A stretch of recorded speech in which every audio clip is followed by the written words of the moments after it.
Включаємо одразу запис. Так, шановні друзі, колеги, вітаємо вас, раді вас бачити і дякуємо вам перш за все за вашу роботу. Dear friends and colleagues, we're glad to see you here and thank you for your work.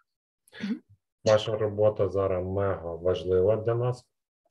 And your work is over important for us nowadays. Ми проводимо серію навчання, яке потрібно наразі нам як спеціалістам, і також певні групи підтримки. And now we are providing series of groups for teaching us as the specialists and also some supporting groups. Тому що ми маємо турбуватися про себе. Роботи в нас не лише зараз багато, а буде і далі ще більше.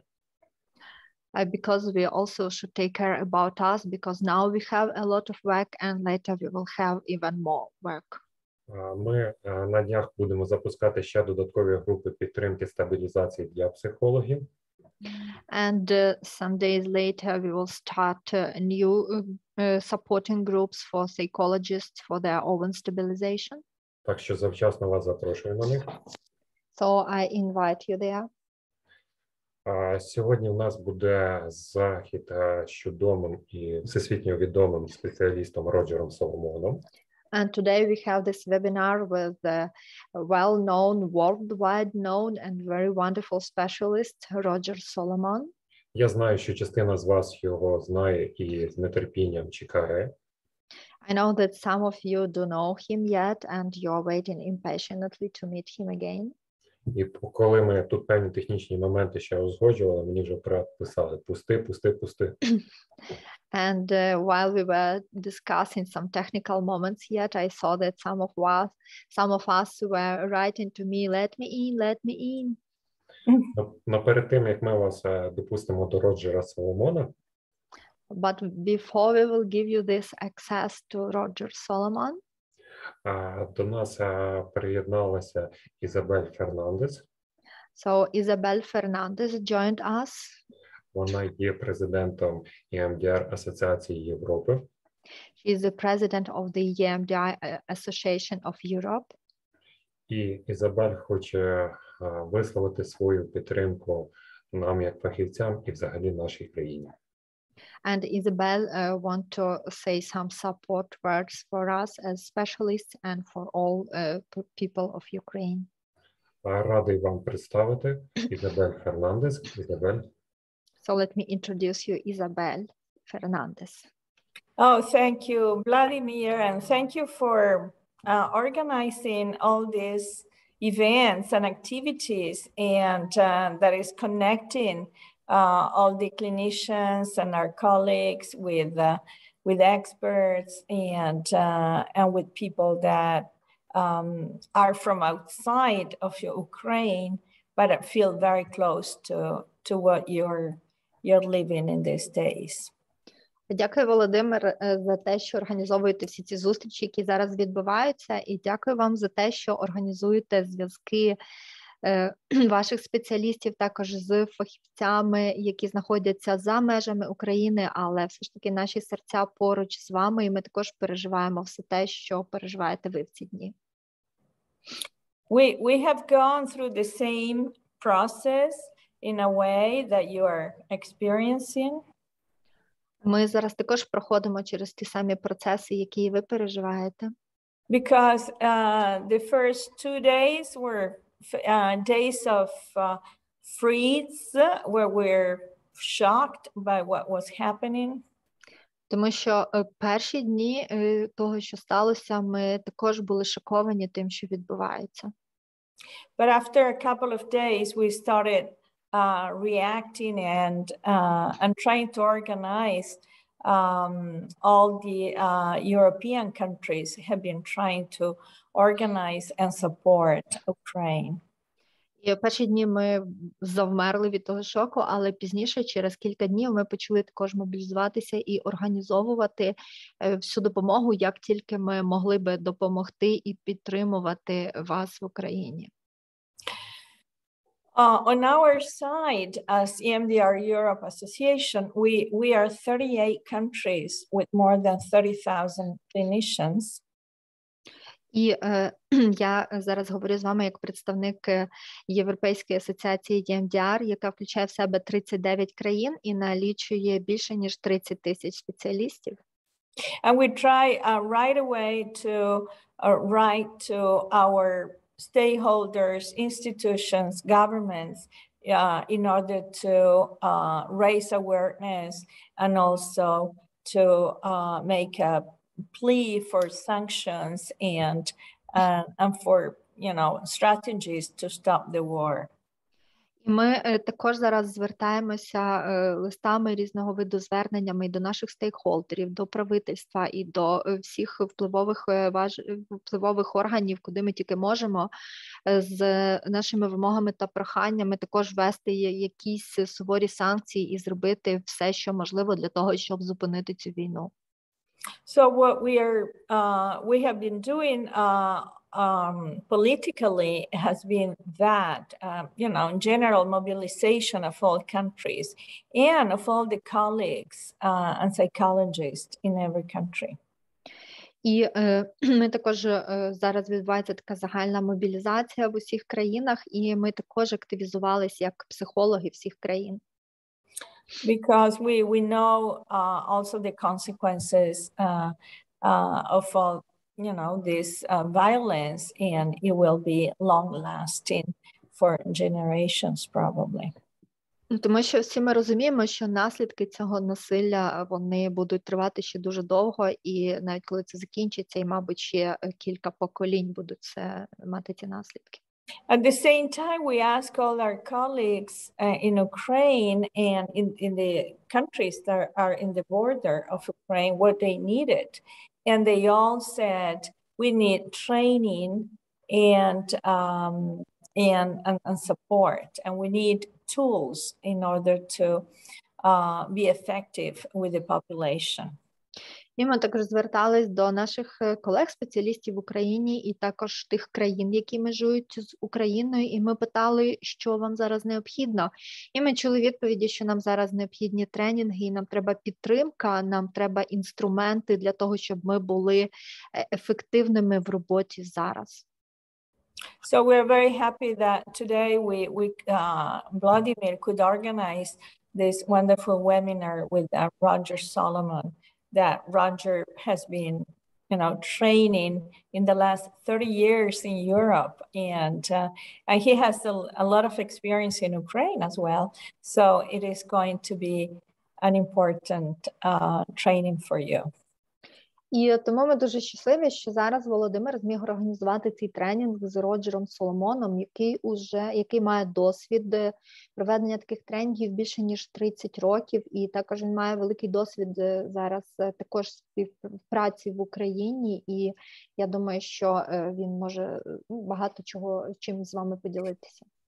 We are training as well EMDR Poland, all our clinicians that are working in the refugees camps in the border of Poland and Ukraine.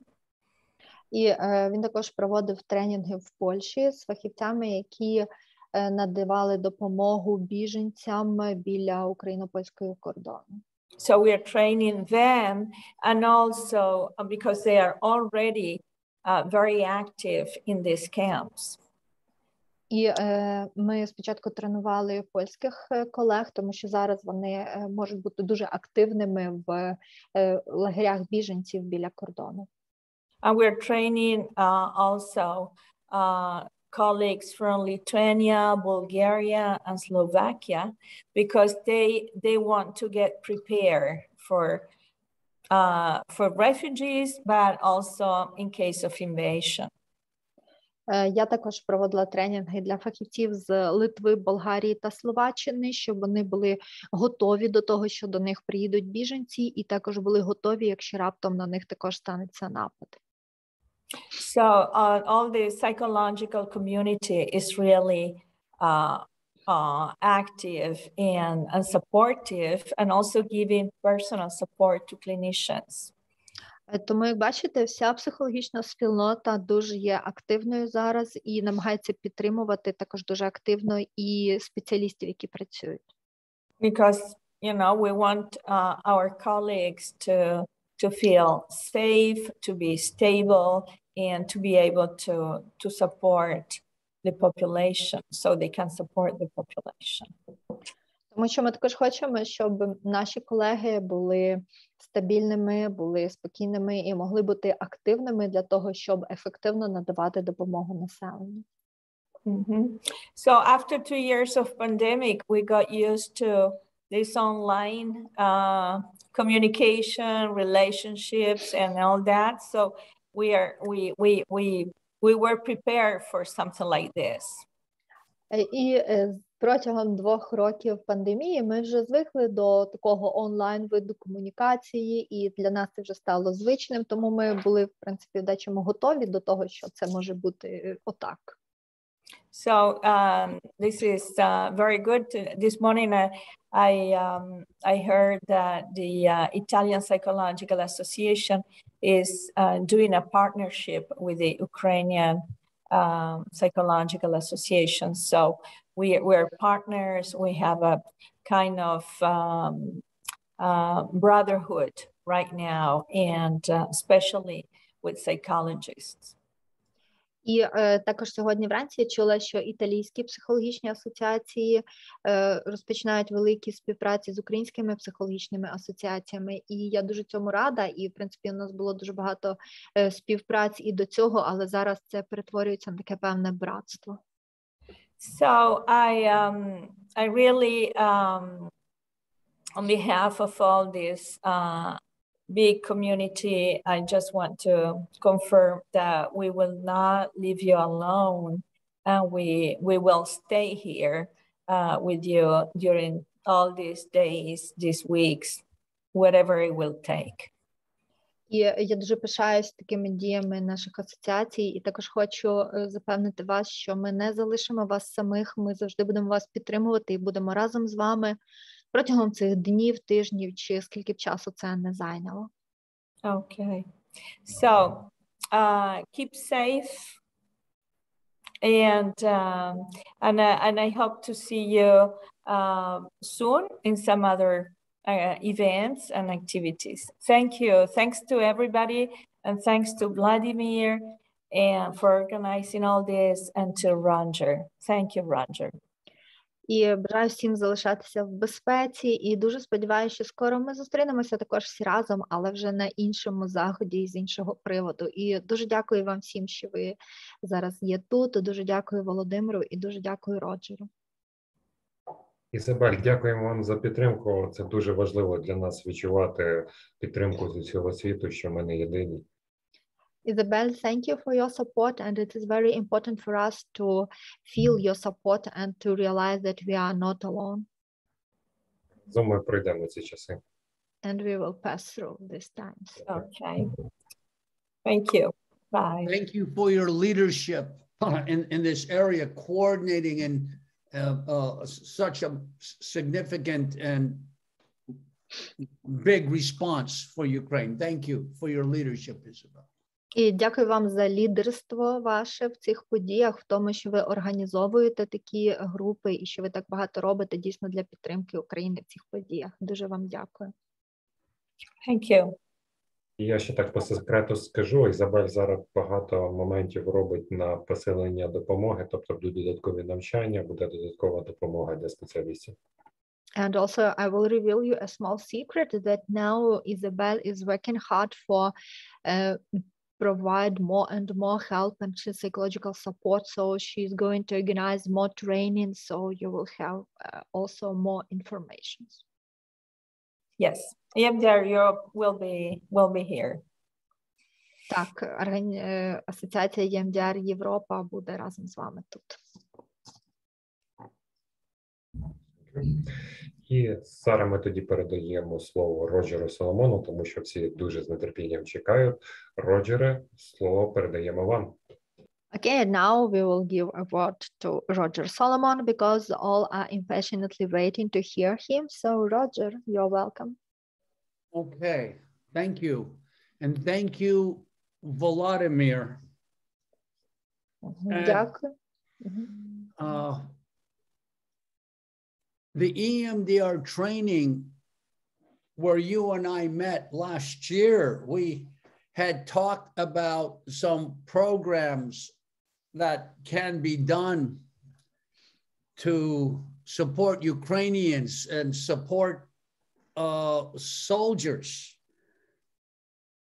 Дякую, Володимире. І в минулому році на тих тренінгах з ЄМДР, на яких ми з вами познайомились, ми говорили з вами про можливість розробки різних програм для того, щоб підтримувати спеціалістів з України і також підтримувати наших солдатів. Never thinking that something like this would happen, but it has. Але навіть тоді ми не думали, що щось схоже на оце може статися, але воно сталося. So, as probably all of you know, Volodymyr has been doing planning and thinking about this for a long time. І як ви вже всі зрозуміли, що Володимир думав про це і планував все це ще за довгий час до цього. Okay. The first thing I also that I would like to do is put in the chat my personal email. І з чого я хочу розпочати, це я зараз напишу в чаті свою особисту електронну пошту. Okay, sometimes there's a personal question or issue that or something somebody may have, you can write me. Тому якщо в когось виникнуть якісь, можливо, особисті запитання, чи ви хочете мене про щось спитати, чи виникнуть якісь такі питання, які хочете прояснити, то, будь ласка, пишіть мені. Google Translator speaks Ukrainian. Google-перекладач знає українську мову. And I am in contact with the translators I worked with last year when teaching EMDR therapy. Ну, і також я маю контакти перекладачів, з якими я співпрацював останні роки, коли ми робили тренінги по EMDR-терапії. So, again, the first thing I want to say is that this is an honor and a privilege to be here with you. І також перше, що я хотів би вам сказати, то для мене це велика честь і привілегія зараз бути тут з вами. I cannot imagine what you're going through because, you know, I've never been in this situation. І я навіть не можу уявити собі те, через що ви зараз проходите, тому що я ніколи не був в схожій ситуації. I know for me it's horrible to have to watch what is happening. Як на мене, це просто жахливо спостерігати все те, що відбувається. And that's why it's an honor and privilege to connect with you. І от саме тому для мене це честь і привілегія зараз бути разом з вами. Isabel talked about all the support that Europe is providing. Ізабель говорила зараз про всю ту підтримку, яку надає вам Європа. And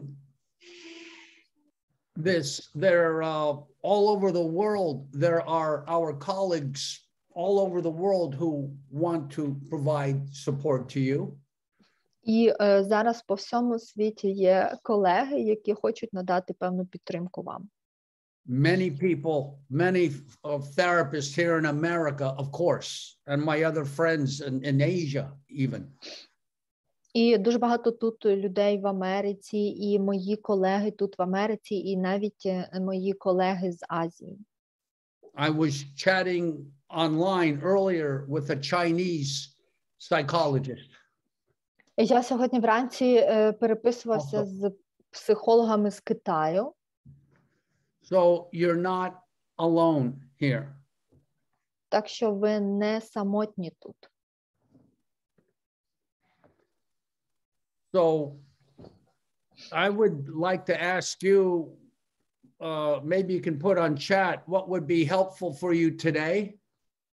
І також попрошу вас, можливо, напишіть в чаті, що для вас було б таким досить помічним сьогодні.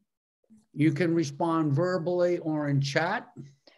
Можете відповісти усно або написати в чаті. I can talk on resilience. Я можу поговорити про резильєнтність. I can talk on psychological first aid. Можу поговорити про першу психологічну допомогу. We can talk, do something more personal on supporting each other. Можемо зробити щось таке більш особисте, щоб підтримати один одного. And what would be the most useful to you? Що було б для вас зараз найкориснішим? For now. Зараз. Because I think I'm scheduled, we have something scheduled in 2 weeks on the 14th. Тому що, здається, ми маємо певний розклад зустрічей на 2 тижні. У нас буде 4 теми розглянуті. And I would certainly come back again. І ми можемо повернутися до певних питань знову. So, Roger, in chat we have answers mostly about first psychological aid. All right. And about crisis interventions for people who are in the dangerous situation right now in a moment. All right. And help to people who are under gunshots now. Okay. So it's maybe both resilience and psychological first aid. Okay, both of them. Тобто я так розумію, що актуальними є обидві теми: перша психологічна допомога і резильєнтність. So mostly it is about first psychological aid question, response. Okay. So, and if there's anything else, also let me know. Якщо ще в когось виникнуть якісь запитання, то також пишіть. All right. So we have 2 more responses. It is also, yes, about first psychological aid for people who are in a very hot spots right now, and also that a lot of people around me and also me, we can observe that we are starting to have first points of PTSD. So I would like to know how we can prevent PTSD, and to get more knowledge about practical work with the PTSD, in general, and also for psychological aid for people who are in hotspots right now for adults and children. Okay. Okay. So first, again, keep writing in chat, and I'm going to go to something on resilience. То продовжуйте писати в чаті, якщо у вас будуть виникати ще якісь запити чи питання, а я думаю, що ми поговоримо про стійкість. And go from there, what we can talk about psychological first aid. І якби відштовхуючись від резильєнтності, ми поговоримо також про першу психологічну допомогу. Well, we had COVID. That was bad enough. У нас був ковід, і це було вже досить таки погано. And here we have somebody, again, just standing up to COVID. I think we can say the same thing with Russians. І зараз у нас є ще щось, проти чого треба боротися, і знову всім об'єднуватися і підніматися. Я би назвав це росіянами. All over the world, we are moved by the resilience of the Ukrainian nation and the warriors and the people. І ми всі в цілому світі дуже тронуті резильєнтністю українських людей, як військових, так і просто людей цивільних. So, This is certainly a traumatic event that's experienced directly by people. І поговоримо про ті травматичні події, які впливають прямо безпосередньо на людину. Those who are in the fight, those who are being bombed. Ті, хто зараз переживають бойові дії навколо себе, ті, хто зараз під бомбами. And people that are at home watching what's happening. І люди, які знаходяться в своїх домах, але спостерігають те, що відбувається. Certainly an international tragedy for the world, not only Ukraine, for the world. І насправді це міжнародна трагедія. Це трагедія не лише для України, але для всього світу. Roger, we have one more responding chat, so it would be also useful information about acute stress reactions. Okay, we will cover that. Так, про гострі стресові реакції ми також сьогодні поговоримо.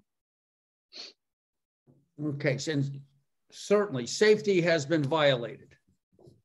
І дійсно, наша безпека була, зазнала насильства.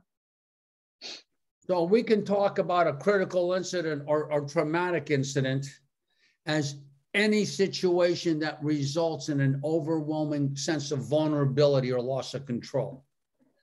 І ми можемо, звичайно, поговорити про будь-які гострі ситуації, про ситуації, які становлять загрозу прямо зараз, тобто все те, що робить нас дуже вразливими, тому що забирає ситуацію з-під контролю. But what adds to this, it is ongoing. It is continuing. І особливо тоді, коли все це продовжується, коли це все йде далі. Part of trauma is not only what happens, but how it can disrupt our view of the world. І частково травма – це є не лише те, що відбувається прямо зараз, а також ще і те, як вона змінить наші погляди на світ.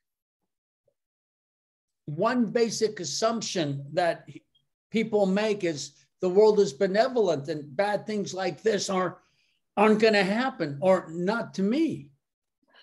І одне з таких речей є також, що дуже багато людей є таких, які ніколи не зазнавали насильства, і які думають про те, що, ну, або це, в принципі, не може статися, або якщо і станеться, ну, то не зі мною. The world is predictable. It's meaningful. Але світ, він досить таки передбачуваний, він має значення. It's fair. Також про справедливість. And of course, this assumption is violated.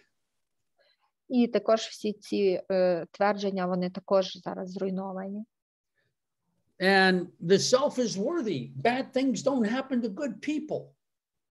І також твердження про те, що особистість дуже вартує певних моментів, тобто, що погані речі не можуть статися з хорошими людьми.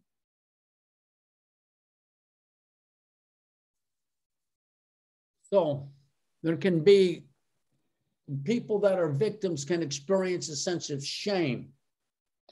І через це люди, які стають жертвами, можуть переживати певне почуття сорому. Bad things are happening to me, to us. Чому ці речі сталися саме зі мною і саме з нами? And some people can feel they're not worthy. І відчувають так, ніби деякі люди цього не заслужили. So we thought the country was safe. Ми бачили, що деякі країни були в безпеці, і ми в це вірили. That there would be respect for borders. І також те, що є люди, які відповідальні за наші кордони. And of course, the future. What's going to happen in the future? І знову ж таки погляди в майбутнє. Що мені тепер очікувати від майбутнього? And can life ever go on as before? І чи далі життя буде таким самим, як було до цього? And everybody has their own, reacts to it in their own individual way. І кожен з нас буде на це реагувати в його індивідуальний спосіб. What's going to be traumatic for one person may not be for another. І те, що для когось одного буде травматичним, для іншого може навіть взагалі не мати ніякого значення. And of course, as mental health, as providers, І особливо те, що we will see the whole range of reactions. А ми, як провайдери ментального здоров'я, ми з вами в цій ситуації побачимо весь спектр психологічних реакцій. So, now, what is happening is terrible. І зараз те, що відбувається, це жахливо. So, we're going to have some people that are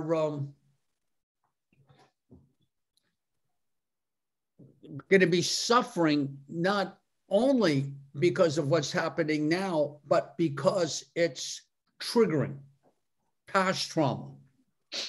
І також будуть люди, які будуть страждати не лише від того, що відбувається зараз, а які потім в подальшому будуть мати це як тригер, тобто будуть мати посттравму. There's a lot of research now. And of course, the fundamental premise of EMDR therapy is our present problems and perceptions are the result of past experiences that are frozen in the brain. І зараз ведеться дуже багато досліджень на цю тему, і також фундаментальні дослідження, які робили наші колеги і спеціалісти з EMDR, працюють дуже багато над тим, щоб працювати з тими спогадами, які будуть заморожені в нашому минулому, заморожені в нашій пам'яті. So,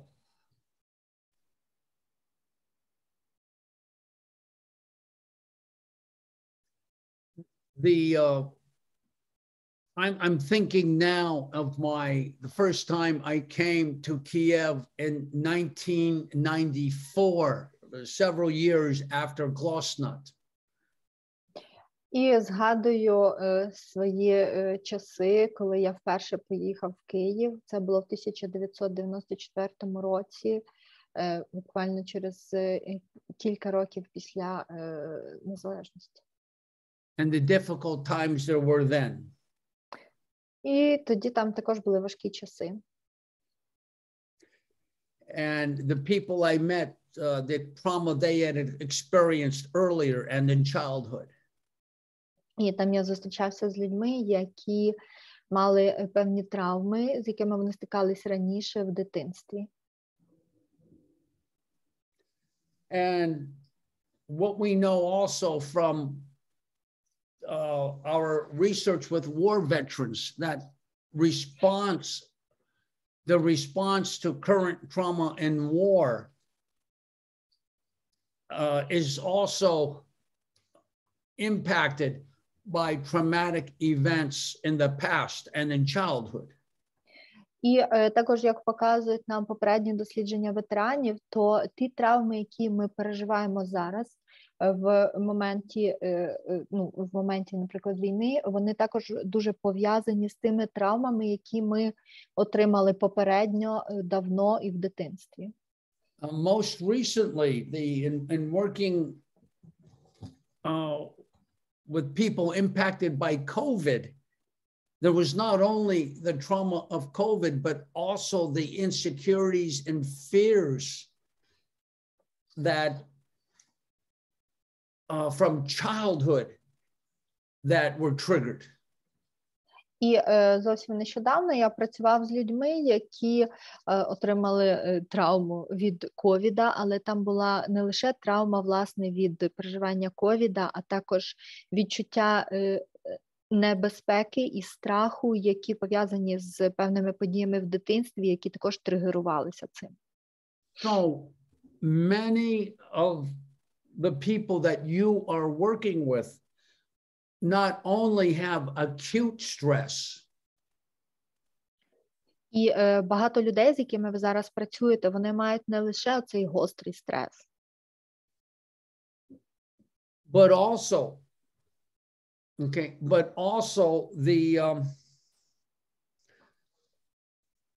the stress that is resulting from past traumas being triggered. але також і мають стрес, який є результатом того, що спрацювали тригером старі травми з минулого. And these may be the people that need the most intervention. І оці люди будуть якраз тими людьми, які найбільше будуть потребувати різних інтервенцій. They're having significant distress today, not only because of the reality, but because past frightening events are being triggered. І зараз ми маємо всі величезний надзвичайний дистрес, і не лише від того, що відбувається зараз, а і через те, що попередні лякаючі події спрацювали як тригери.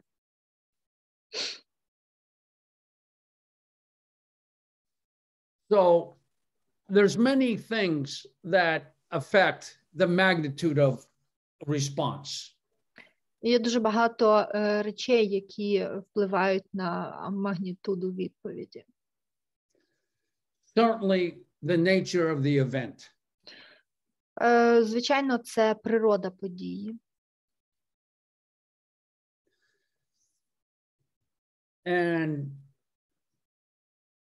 everybody, I think everybody is suffering. І всі, я думаю, що всі страждають. There will be unique factors depending on the perspective. Але також будуть у кожного певні унікальні фактори, які будуть залежати від перспектив. Some people, the war is up front. They're witnessing horrible things and destruction and death. Деякі люди будуть прямими свідками і будуть спостерігати ці жахливі речі, пов'язані з руйнуванням всього навколо і зі смертями. Loved ones have been killed. У когось ті, кого людина любить, будуть вбиті. A traumatic death, sudden and unexpected and violent. Це буде насильницька, травматична і неочікувана смерть. And the violence makes it worse. І те, що це було насильницьке, це зробить це ще гіршим. And of course, the terrible scenes of that the whole world sees of the shattered buildings because of bombing. І, звичайно, спостерігати ці всі жахливі речі, які зараз бачить весь світ, це руйнування будинків внаслідок бомбування. So what can make it worse is it's no warning, sudden and unexpected. І основним фактором, чому це робить те, що відбувається ще гіршим, це те, що це було раптово і неочікувано. Another factor is the coping style. Іншим фактором є копінг-стиль, тобто стиль, як людина звикла справлятися з труднощами. And there's a lot of research that we can look at it from an attachment style point of view. І є дуже багато досліджень, які говорять про те, що це напряму пов'язане до наших стилів прив'язаностей. That people with a secure attachment from childhood will cope better than people with insecure attachments. Люди, які мають досвід безпечних прив'язаностей з дитинства, вони будуть справлятися краще, ніж люди, які мають небезпечні прив'язаності з дитинства. Also, prior mastery of experience. Також переважаючий багаж досвіду. People who have had some trauma in their life and they've coped with it come out stronger. Люди, які попередньо вже мали в житті певні травматичні ситуації, але успішно з ними справились, вони зараз будуть сильнішими. This is also the heart of resilience. І оце зазвичай і є певним серцем резильєнтності. That there's awful, horrible things that have happened in the past. There's awful, horrible things that are happening now. Це ті жахливі і страшні події, які були вже в минулому, і знову ж таки ці жахливі події повторюються зараз знову. Also for you. І знову ж з вами. For you, the providers, for you at this workshop. З вами, хто є провайдерами психічного здоров'я, з вами, хто зараз є учасниками цього воркшопу. And I admire you for not only facing this situation personally yourself, but that you're also going to be providing support to others. Я захоплююсь вами всіма, тому що ви не лише стикаєтеся з цією ситуацією самі, а ви ще і допомагаєте, несете підтримку для інших. That's resilience. І це також резильєнтність. But people who've had trauma before have found ways to deal with it and overcome it, well, come out stronger. Люди, які вже мали травму до цього, але тоді знайшли певні шляхи, як це подолати, як це пережити, зараз вони будуть сильнішими. And also proximity. The closer one is to the war, the greater the impact. І також є певне питання відстані дотичності. Той, хто знаходиться чим ближче до війни, тим більший буде на нього вплив. But there's also psychological proximity. Але також є і психологічна відстань. The emotional link to the Ukraine puts many people on scene. Емоційні зв'язки з Україною дуже багатьох людей наближають до цієї сцени. And of course, for you being in the Ukraine and seeing what's happening to your country up close and afar adds to the magnitude. І знову ж таки люди, які ваші одноземці, які знаходяться чи ближче, чи далі від країни, але також мають з нею зв'язки, вони також нарощують цю магнітуду подій. Also, another factor is the amount of stress in a person's life. І наступним фактором також є це кількість стресу в особистому житті кожної людини. And of course, there's been so much already going on.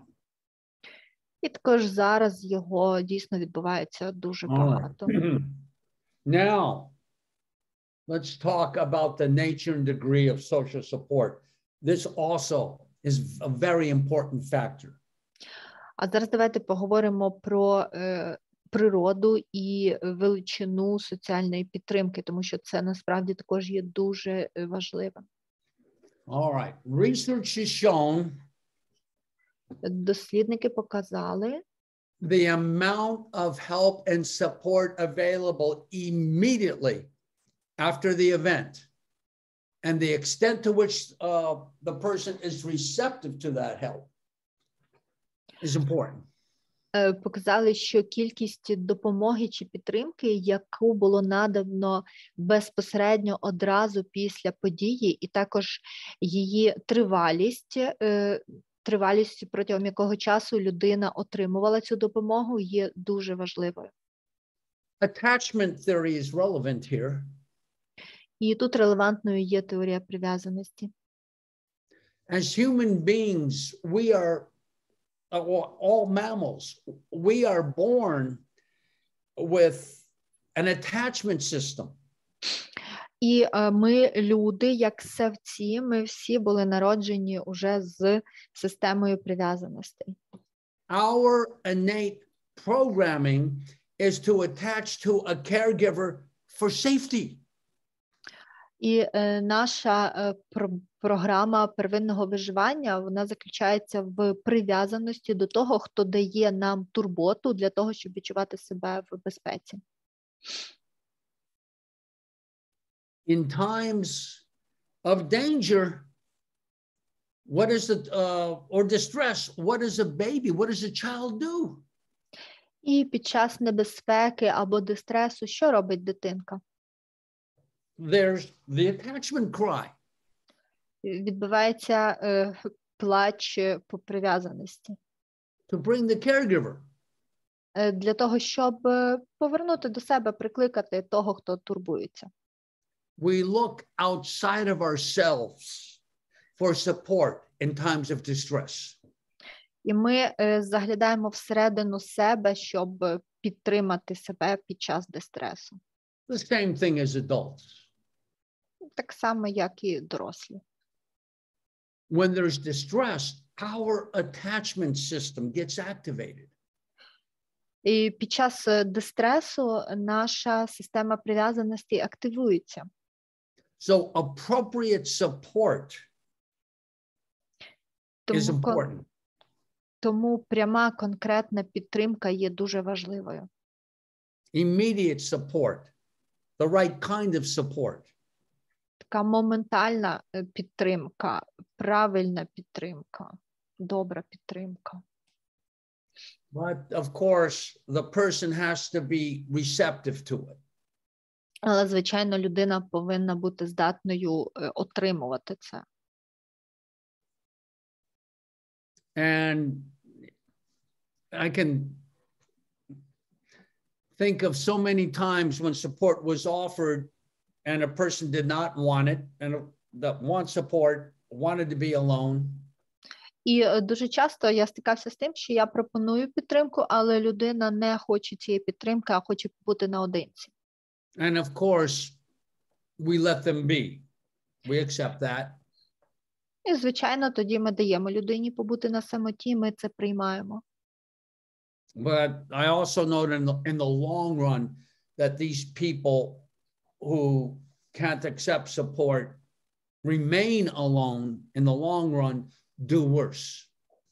Але також в віддаленій перспективі я спостерігав це неодноразово. Люди, які на самому початку відмовляються від підтримки і хочуть залишитися на самоті, то в віддалених перспективах вони справляються набагато гірше. And of course, the support has to come from many levels. І, звичайно, підтримка повинна приходити з багатьох рівнів. This is a slide I use with my work with first responders. І цей слайд я зазвичай використовую, коли проводжу навчання для тих, хто надає первинну відповідь на кризові події. So, support from the administration, it's support from the organization. From the country is important. Повинна бути підтримка адміністрації, підтримка організації. Дуже важливим є підтримка від всієї країни. And research also shows the extent to which a person's family is supportive. І дослідники також звертають увагу на те, наскільки родина людини, яка постраждала, була також допомагаючою і підтримуючою. What affects one member of the family impacts the whole family. Тому що те, що впливає на одного члена родини, зазвичай також охоплює всю родину. So you, as providers, are not only going to be working individually, but also with the whole family. Тому ви, як провайдери, будете працювати не лише індивідуально з людиною, а також з усією сім'єю. And small groups. І з малими групами.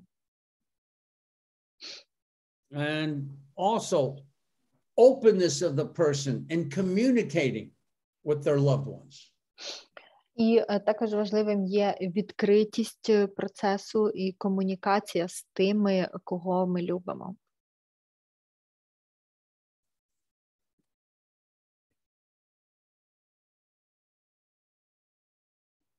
So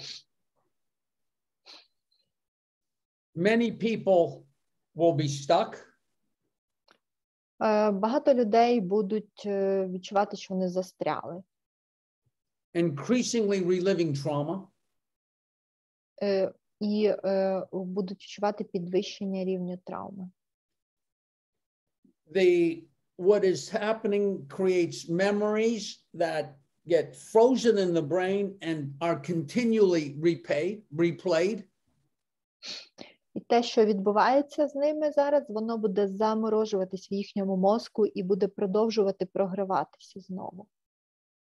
And again, this slide is I would modify it, but you're going to be working with people. The people who need support right now, of course, are people who are experiencing reactions that are interfering with their ability to function. І на цьому слайді, де я багато де його застосовую, і зараз до вас, тому що ви будете часто також зустрічатися з людьми, які переживають травматичний процес прямо зараз, і також це буде відображатися на тому, у них ще буде спостерігатися певне перепрогравання всередині якихось певних особистих моментів. There are going to be some people that are doing fine. Будуть деякі люди, у яких все буде відносно добре. People are talking with each other, supporting each other, they're coping. І люди, які будуть говорити один з одним, будуть підтримувати один з одним, вони справляться.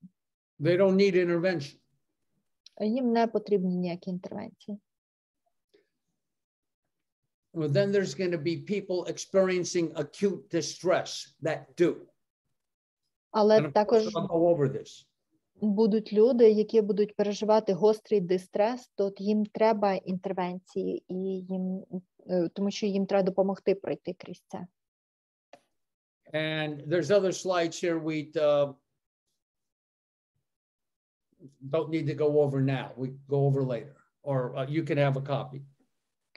І декілька слайдів я перескочу через них. Зараз вони нам не потрібні. Можливо, ми їх розглянемо пізніше, а можливо, я просто їх надішлю. All right.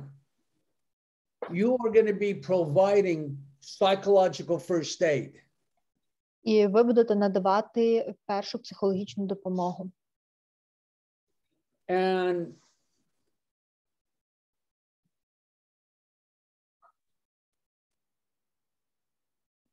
what I'm thinking now, probably like you, is that there's nothing more you would like to be doing than helping others. І зараз я думаю, мабуть, про те, що і ви думаєте, тобто, що основне, що ви будете робити, це намагатися допомогти іншим. You know what the best way to stabilize a therapist is? А знаєте, що є найкращим шляхом стабілізуватися як терапевти? Give them a client. Це допомогти клієнту.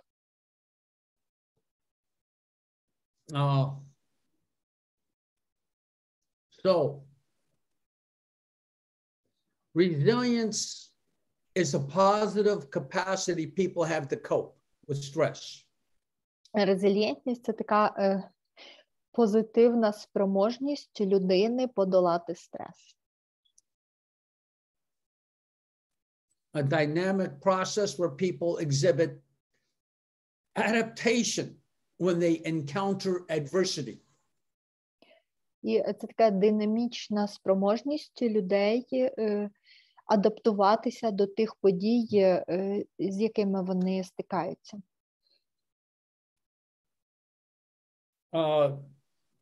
Another definition I like is maintenance of high levels of positive affect and well-being in the face of adversity. І також ще одне визначення, яке мені дуже подобається, це It's the ability to be flexible and adapt rapidly to changing circumstances. Це тривалість високого рівня позитивного впливу і добробуту, навіть стикаючись тобто продовжувати тримати високий рівень позитивного впливу і добробуту, навіть стикаючись з дуже великою бідою. І також наступне визначення – це можливість бути гнучким і швидко адаптуватися до обставин, які змінюються досить швидко. So we have to acknowledge there's a very stressful situation going on now. Так, нам необхідно усвідомити, що зараз відбувається дуже стресова ситуація. And we have to be able to focus. A person has to focus on their ability to react and respond. Але людина повинна сфокусуватися на своїй спроможності реагувати і якось відповідати на цю ситуацію. With mental and emotional strength. З ментальною, з психічною силою. I'll be doing a lot of talking about that. І ми багато ще про це поговоримо. So, as Anna Freud said, I was always looking outside of myself for strength and confidence, but it comes from within. It's always been there the whole time. І як казала Анна Фрейд, я завжди шукала силу зовні себе, шукала зовні себе і силу, і впевненість, але воно завжди йде зсередини, і воно там було завжди. And her father, Sigmund Freud, said, one day in retrospect, the years of struggle will strike you as the most beautiful. А її батько Зігмунд Фрейд казав, що одного дня, так ретроспективно, всі роки боротьби будуть сприйматися нами як найкращі. I want to put that another way. Я би це дещо перефразував. That struggling with survival issues is very, afterwards, we will look back at struggling with adversity as something very meaningful. Потім, після цього, як це закінчиться, ми будемо вважати цю боротьбу і супротив як щось дуже значиме. That's what Sigmund Freud is saying. Ось це, що мав на увазі Зігмунд Фройд.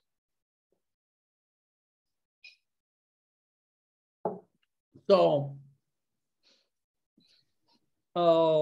again, there's other things as well, but I'd like to quote that very famous Ukrainian philosopher Marcus Aurelius. І ще звернемось до одного вислову. Хочу згадати відомого українського філософа Марка Аурелія. You have power over your mind, not outside events. У вас є сила над вашими думками, а не над зовнішніми подіями. Realize this and you find strength. Усвідомте це, і ви отримаєте силу. And Eric Greitens is a war veteran. І Ерік Грейтенс, ветеран війни, Was a Navy SEAL. він був морським котиком. And I want to quote him. І я хочу також згадати його. Resilience is the virtue that enables people to move through hardship and become better. Він казав, резильєнтність – це та життєва сила, яка робить людей, надихає людей рухатись через важкі часи і ставати кращими. No one escapes pain, fear, and suffering. Ніхто не уникне болю, страху та страждань. Yet from pain can come wisdom, from fear can come courage, from suffering comes strength. Але через біль може прийти мудрість, через страх може прийти кураж, цікавість, через страждання може прийти сила. Many people talk about resilience like it's a rubber band, you able to come back to normal. І багато хто говорить про резильєнтність як про такий певний гумовий пояс, тобто що він може притягнути нас і ми можемо повернутися до нормальності. And life's reality, as Eric puts it, we cannot just bounce back. Але, як казав Ерік, життєва реальність така, що ми не можемо просто притягнутися назад. We cannot go back in time to the people we used to be. Ми не можемо повернутися до того, щоб бути тими людьми, якими ми були раніше. The parent who loses a child never bounces back.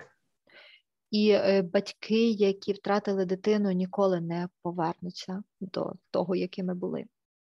The 19-year-old Marine, Ukrainian soldier who sails through, who's involved in war, is gone forever, even if he returns. І 19-річний моряк, 19-річний український солдат, який пішов на війну, він назавжди зміниться, навіть якщо він сам фізично повернеться. There is only moving through it. Є лише один шлях пройти через це. What happens to us becomes part of us. Те, що відбувається з нами, стає частиною нас. And here it is. Resilient people don't bounce back from hard experiences. They find healthy ways to integrate it into their lives. І на кінець, резильєнтні люди, вони не повертаються назад від того важкого досвіду. Вони знаходять здорові шляхи інтегрувати цей досвід в своє життя. And your support as a provider is very important in this regard. І ваша підтримка як надавачів допомоги дуже важливою є у цьому визначенні. And I hope you can feel the support of the world. І я дуже сподіваюся, що ви відчуваєте підтримку світу.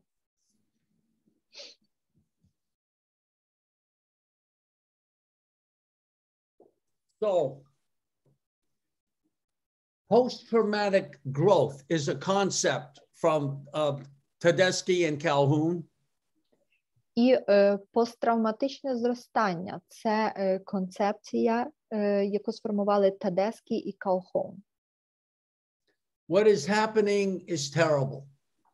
Те, що відбувається, це жахливо. But surviving this, going through this, reinforces a person's ability to deal with adversity. Але пережити це, пройти через це, воно посилює можливість людини справлятися з різними потім іншими бідами. Просто мои наушники, они не работают.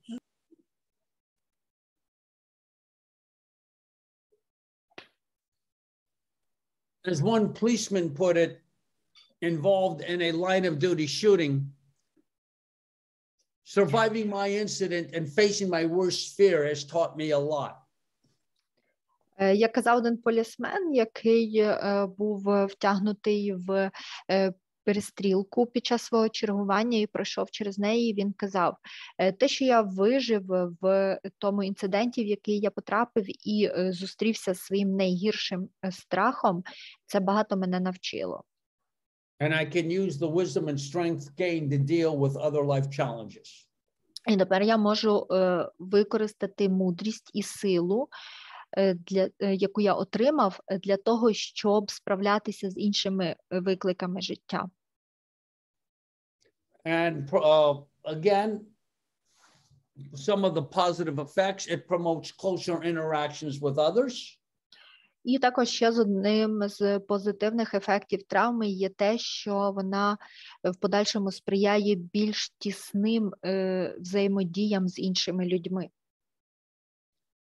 Clarifies values, puts life in perspective. Також це робить якби чіткішими наші життєві цінності і надає певної перспективи життя. As one fireman said to me after the Oklahoma City bombing in our country, І як говорив мені один пожежник, який рятував Оклахома Сіті після бомбування і пожеж. I've always stopped to smell the roses, now I linger a little longer. Я завжди зупинявся для того, щоб понюхати рози, троянди, а зараз я вдихаю їхній запах ще трошки довше. And after September 11th, as a medic put it, now I know what's really important to me. І після подій ось 11 вересня один з медиків казав мені, тепер я знаю, що насправді є для мене важливим. And again, research has also shown that there can be an appreciation of life.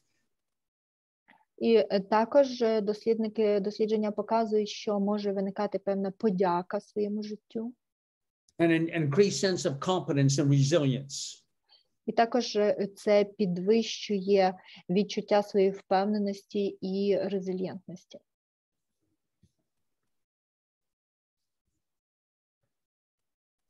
All right. This concept of hardiness is something very helpful. Також це є концепція твердості, стійкості. Вона також є досить допоміжною. And when you do psychological first aid, I think these concepts will help you help others. І я думаю, що якщо ви надаєте першу психологічну допомогу, то для вас важливо, щоб ви могли допомогти собі, допомагати іншим. We're really talking about survival attitudes here. І ми зараз з вами дійсно говоримо про певні інструменти виживання тут.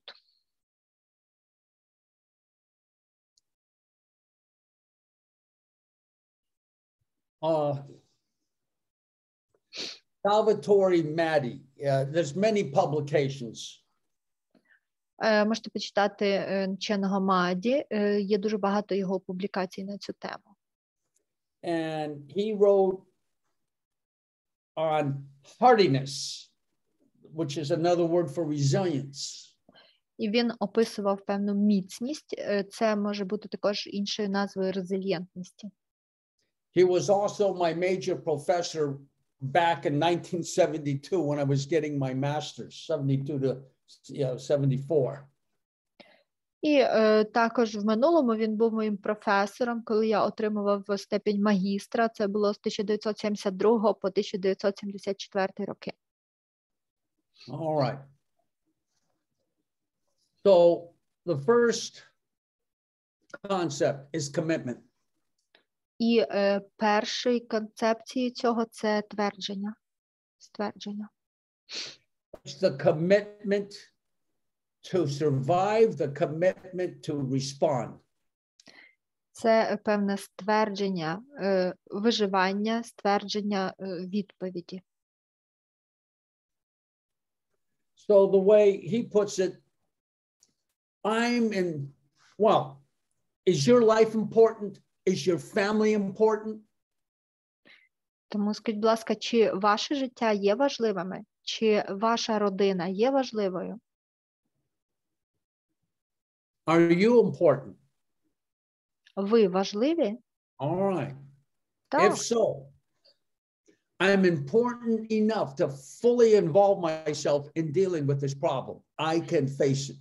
І якщо це так, якщо важливо, то я достатньо важливий для того, щоб повністю залучити себе в вирішення цих проблем. І я можу з ними зустрітися. And I also think that's what we're doing here. І це саме про те, що ми зараз з вами робимо тут. We're making a commitment to deal with this. Ми зараз робимо певне твердження, певні обіцянки, що ми це зробимо. I'm here in the United States now, hearing the resilience and commitment of the Ukrainian leaders, which is very inspiring. І я тут зараз, перебуваючи в Сполучених Штатах Америки, сиджу і слухаю певні ствердження і певні обіцянки, те, що говорять ваші українські лідери, і вони дуже надихають мене. Making the commitment to deal with this. І це все робить певну обіцянку і відповідальність на себе зустрітися з цим, стикнутися з цим. As have countries all over the world. Як і всіх країн світу. But especially now, when you're working with people, і особливо зараз, коли ви працюєте з людьми. Support their commitment that, hey, we have a reality here and we're going to deal with this. We're going to engage this problem and deal with this actively. І ми даємо собі таке, беремо на себе зобов'язання, що ми тут зараз в цій ситуації, і ми втрутимось в цю ситуацію, і ми залучимо цю ситуацію, і ми готові з нею справитись. Okay. Secondly, there's some control. І другий момент – це контроль. You do not have control over what is happening to you. Вам не треба контролювати все, що відбувається з вами. But you do have control over how you respond to it. Але вам треба контролювати, як саме ви на це відповідаєте. As Maddie put it, I have the ability to influence the outcome of a problematic situation. І як казав Меді, у мене є можливість впливати на те, що виходить з проблематичної ситуації. Either positively or negatively. Це або позитивно, або негативно. In other words, there's a terrible situation going on, and there's things you can do that would make it even worse. Іншими словами, так, зараз відбувається жахлива ситуація, але є певні речі, якими ви можете зробити іще гірше. Can you think of some things you could do that would make it even worse? Подумайте, що може бути тим, що ви можете зробити цю ситуацію ще гіршою. And what that also means is there's some things you can do. Але to make it better.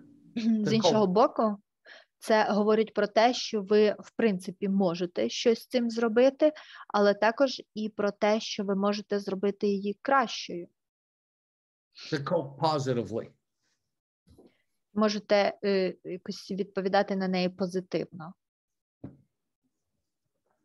And a challenge. І наступний момент – це виклик. It is worthwhile to deal with this problem because you will learn from it, you will grow from it.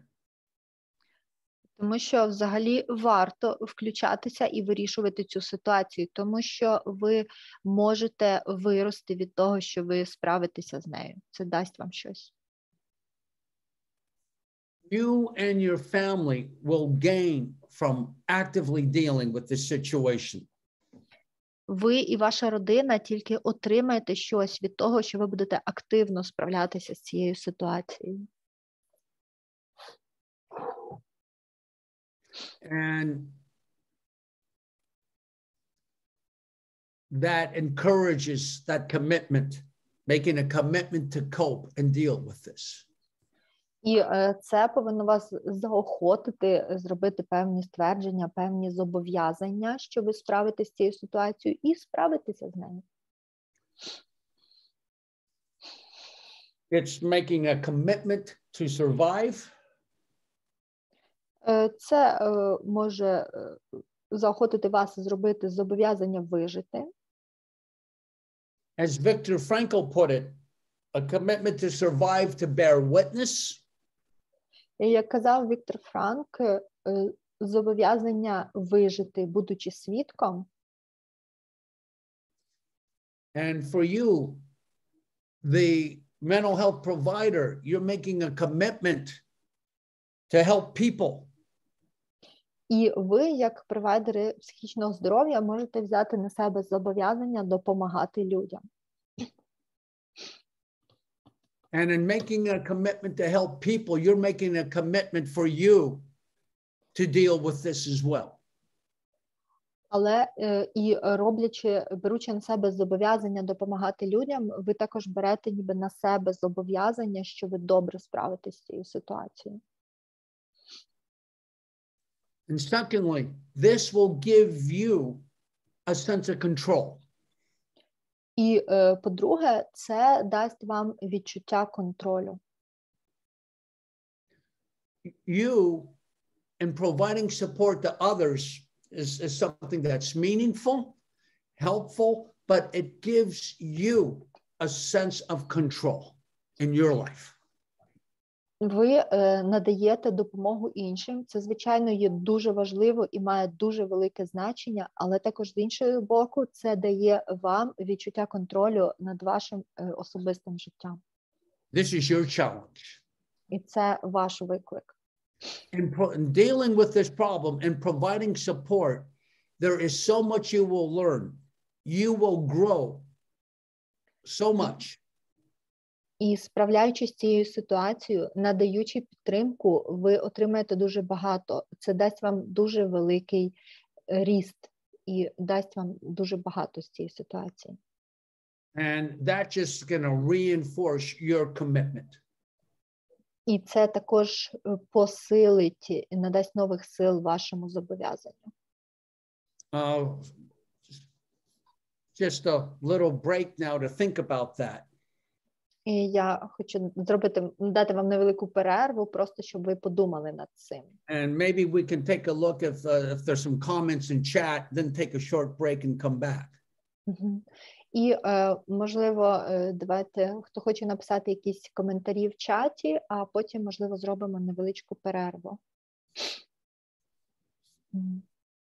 So, a big gratitude to you for such inspiring words. This is from chat. Okay. Also, you can read that. I breathe very deeply and relaxed, and thank you for these words. Yeah, I see that in English. Yeah. Mm-hmm. Okay.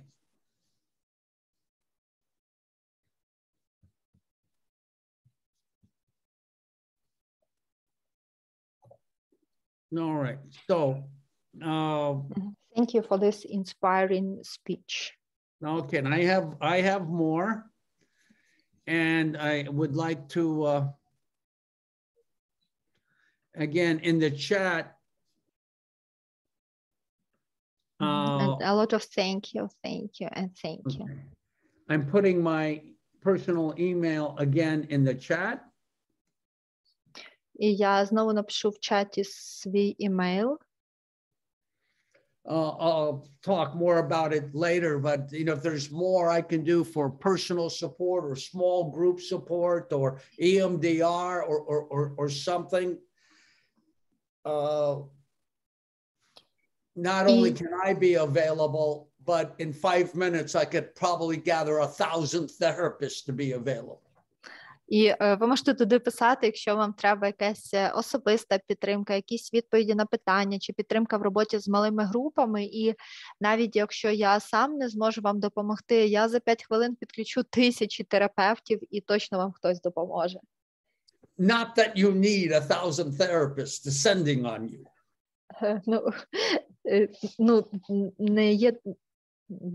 Не є необхідністю посилати до вас всю 1000 терапевтів. But that's how many people would want to help. Але це просто показує вам, скільки людей захоче вам допомогти. Shall we take 15 minutes and come back and we'll talk about resilience and continue with psychological first aid? Also, Roger, there are words of gratitude for your support in chat. Чи варто зараз зробити 15-хвилинну перерву, а потім повернутися і ще говорити про резильєнтність і первинну психологічну допомогу? Also, thank you. Your words are grounding and they are giving me back the contact with my inner sense of calmness and my faith into goodness. So thank you. And thank you, the fate will win and we really feel your support and we can help our clients. Thank you. Володимир, щодо перерви. У вас виключений мікрофон. Так. 15 хвилин – це чудово, тому що потрібно відпочивати, і все-таки навантаження на нас є великий стрес, і потрібно. Yes, sure. 15 minutes break would be very useful because we also need to have break to rest because we work very hard. Let's do. Okay, so there's some very good questions and comments.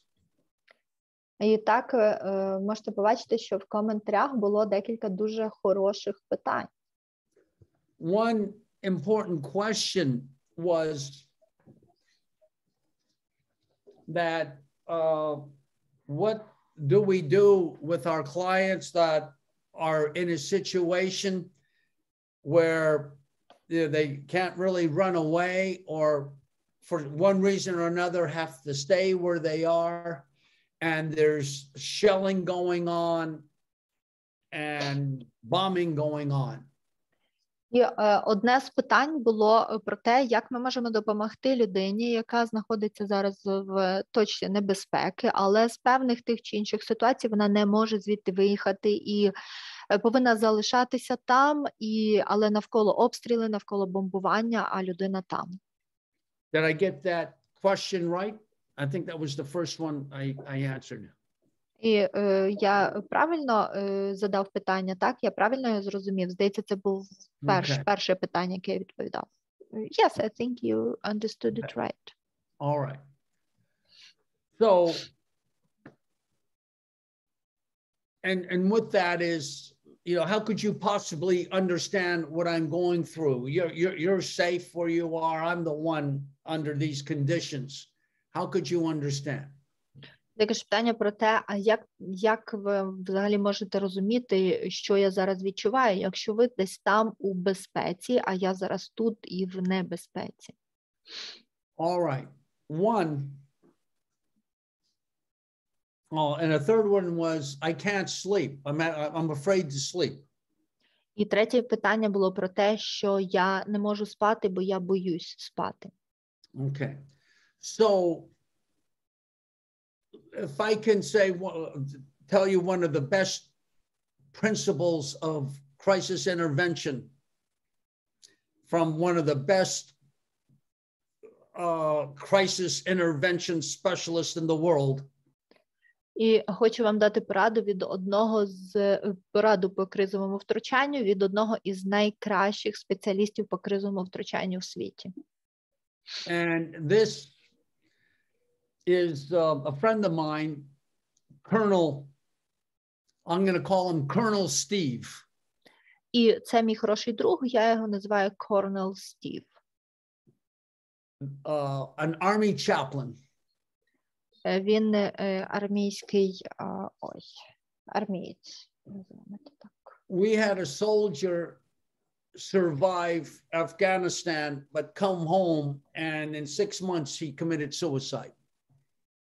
У нас є багато солдатів, які пережили війну у В'єтнамі, але коли повернулися додому, то вони вчинили самогубство. And Steve went to the hospital to provide support to the family. І Стів цей, він надавав допомогу і підтримку сім'ям. And the family was so angry. А сім'ї були дуже розлючені. They were angry at the army, they were angry at the world, they were angry at anybody who you could possibly be angry at. Вони були злі на весь світ, вони були злі на правительство, вони були злі просто на все, на що можна було злитися. They were sad, they were hopeless, grieving and angry. Вони відчували себе повністю безпорадними, вони були також дуже сильно занадто перевантажені своїм горюванням. And I said, Steve, how could you respond? How could you respond to something like that? What did you do? І вони казали, Стів, як взагалі ти можеш з тим всім мати діло, як ти можеш це все відповідати, що нам робити? And he said, here it is, all you can do is love them. І він казав, все, що ви можете робити, це любити їх.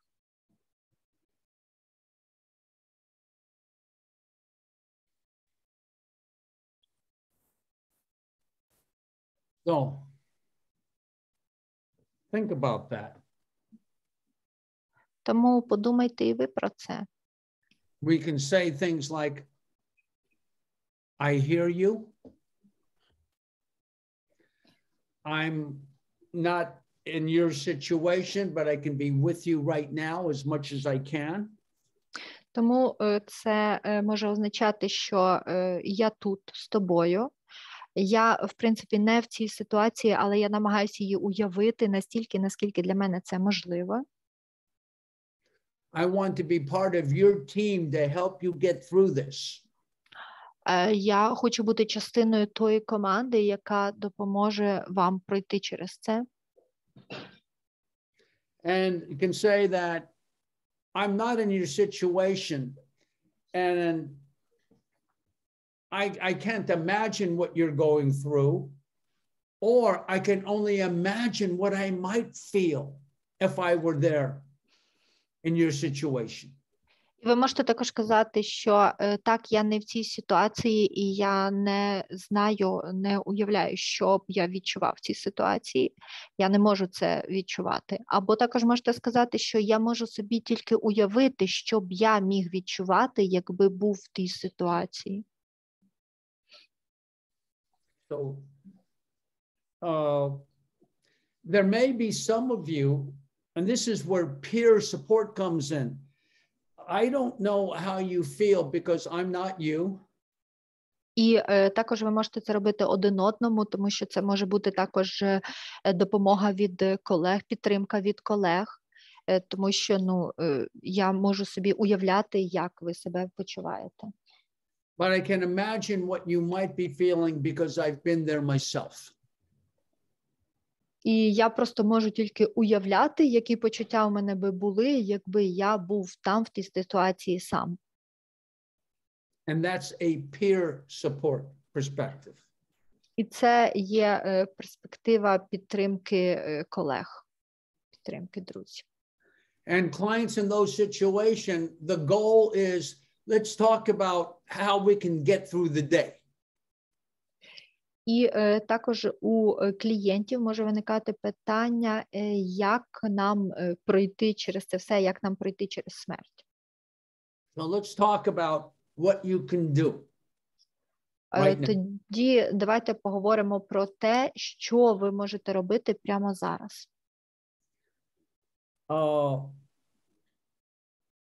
I know it's a helpless feeling. Я знаю, що таке відчуття безпомічності. But right now, what are you doing to protect yourself? Але те, що ви можете зробити зараз для того, щоб захистити себе,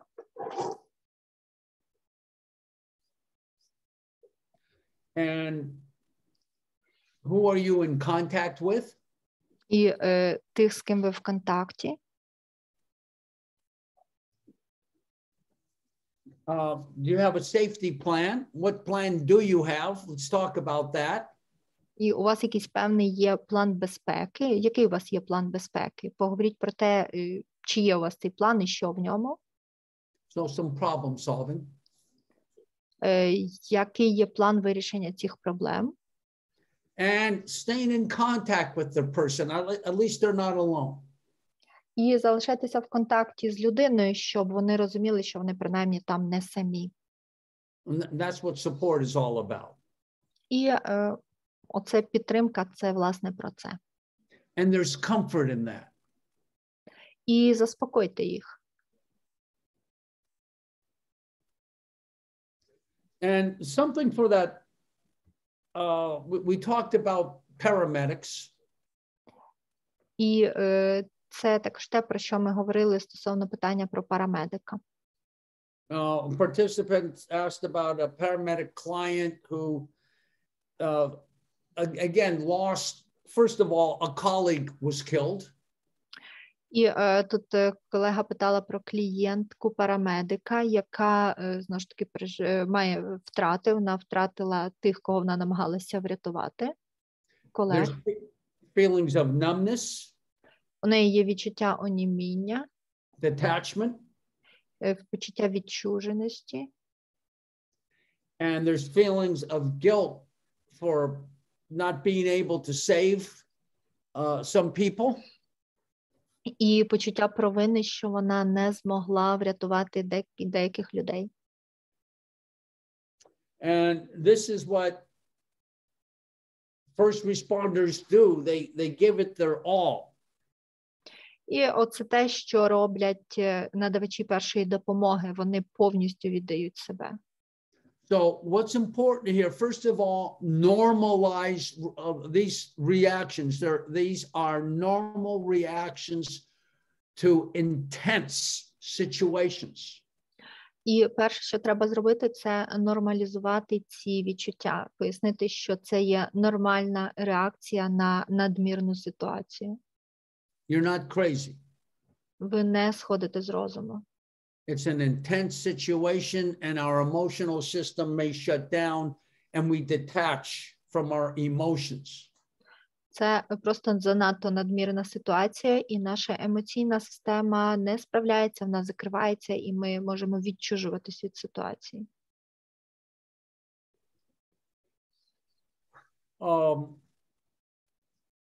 Secondly, По-друге, I like to explain there's a boundary between where being a human being ends and being God begins. також хочу пояснити оту межу, де закінчується наше буття як людини і починається вже буття Богом. All you can do is your best, and you are. Все, що ви робите якнайкраще те, що ви можете зробити. And the person did not die alone. You were there. І людина не померла на самоті, ви були з нею. I recall working with a policeman. Я також згадував свою роботу з поліцейським, who responded to a traffic accident and the car was on fire. Який приїхав на виклик на дорожньо-транспортну пригоду і горів автомобіль. And the man that was inside the car was screaming for help. І чоловік всередині машини звав на допомогу. The policeman had a fire extinguisher, but again, it was too intense. The officer couldn't rescue him. І в поліцейського був вогнегасник, але знову ж таки ця пожежа була надмірною і занадто великою, і поліцейський не зміг врятувати людину. Now,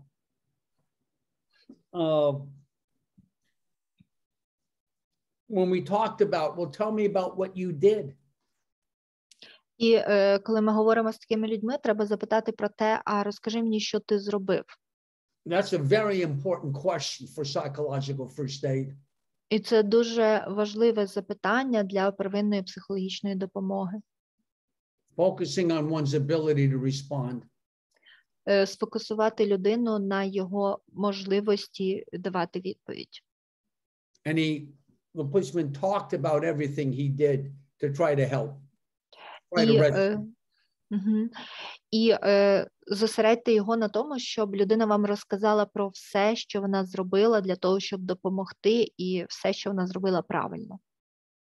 Even saying, I'm with you, brother, I love you. Це може бути навіть просто говорити: я з тобою, брате, я люблю тебе. My response was, all right, this man did not die alone, you were with him. І моя відповідь на це завжди така, що ви все зробили правильно, людина не померла на самоті, ви були поруч. So, again, there was some comfort in that. І знову ж таки в цьому також є моменти заспокоєння. And right now, too, your first responders need support. І якщо зараз хтось із надавачів першої допомоги, з ким ви знайомі, потребує підтримки, and also they need to take breaks. То також їм необхідно зробити перерву. Eat and sleep. Поїсти і поспати. Or you'll become physically exhausted and no help at all. Тому що інакше ви будете фізично виснажені і зовсім не зможете допомагати. And here in the United States, other countries as well, we utilize a lot of peer support, colleagues who've had some training to provide support and to listen. І тут в Сполучених Штатах, і я знаю, що в багатьох інших країнах також це вже починає широко застосовуватись, ми залучаємо дуже багато підтримки друзів, підтримки колег, підтримки рівних. От, це різні тренінги і просто групи підтримки. I'm not familiar with similar questions or similar programs. Але я не дуже добре знаю про, власне, ці програми. Okay. Anything else in chat there? Yes. Yes, here is another question. So what about feeling of guilty of people who left places with shootings, but they left their husbands, friends, people who are close to them, their family members, and they have very massive psychological overwhelmed. So how can we support them? The feeling of guilty of people who left dangerous areas, but left their families. All right.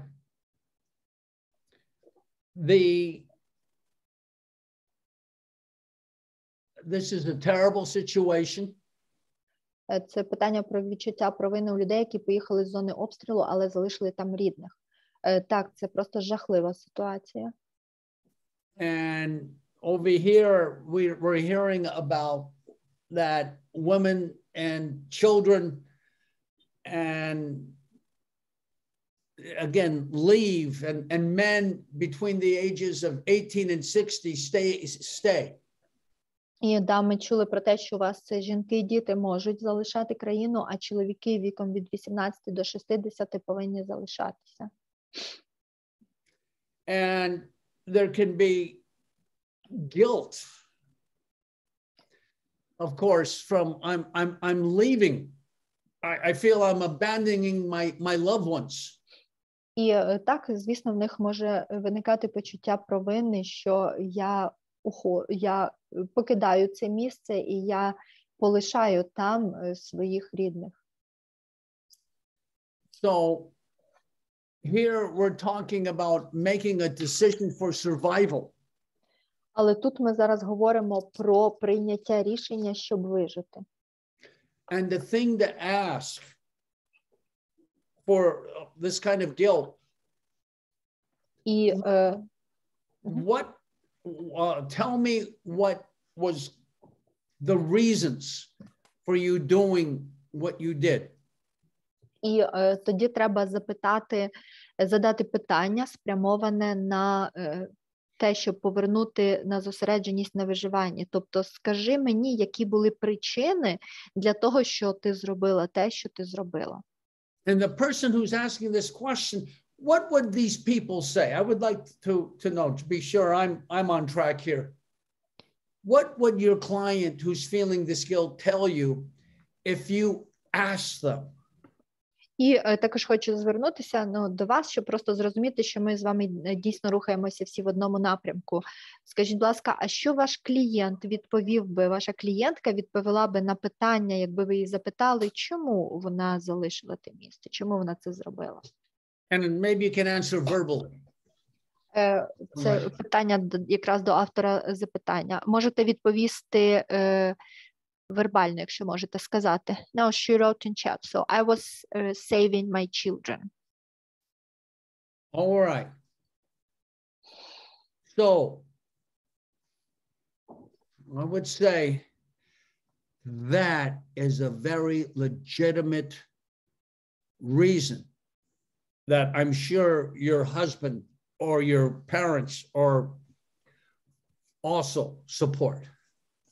І тоді варто і сказати, що так, це дуже важливе і правильне рішення, і я думаю, що і ваш чоловік, і вся ваша сім'я вас підтримала в цьому. But yes, it's a horrible decisions, difficult decisions that we make for survival. Так, але це дійсно важливе і жахливе рішення, яке варто було прийняти для того, щоб вижити. And as guilty as you may feel. Так, і ви можете почувати себе винною. And as difficult a decision as this was.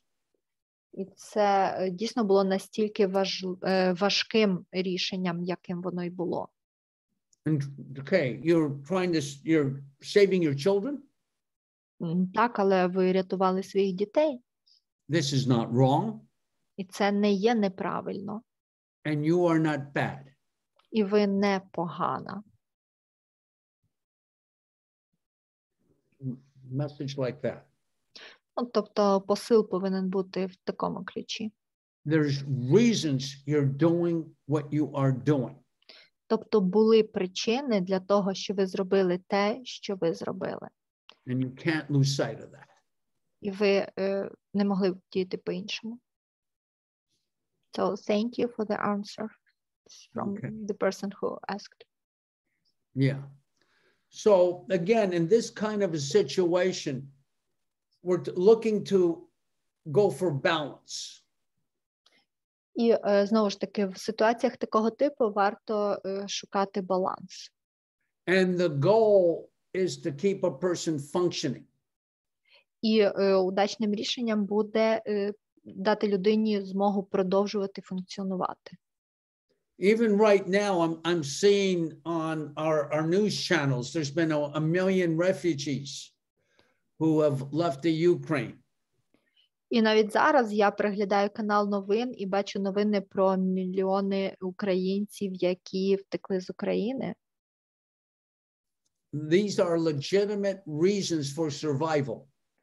Це досить таки законні рішення для того, щоб вижити. But yes, there can be survivor guilt. How come I survive?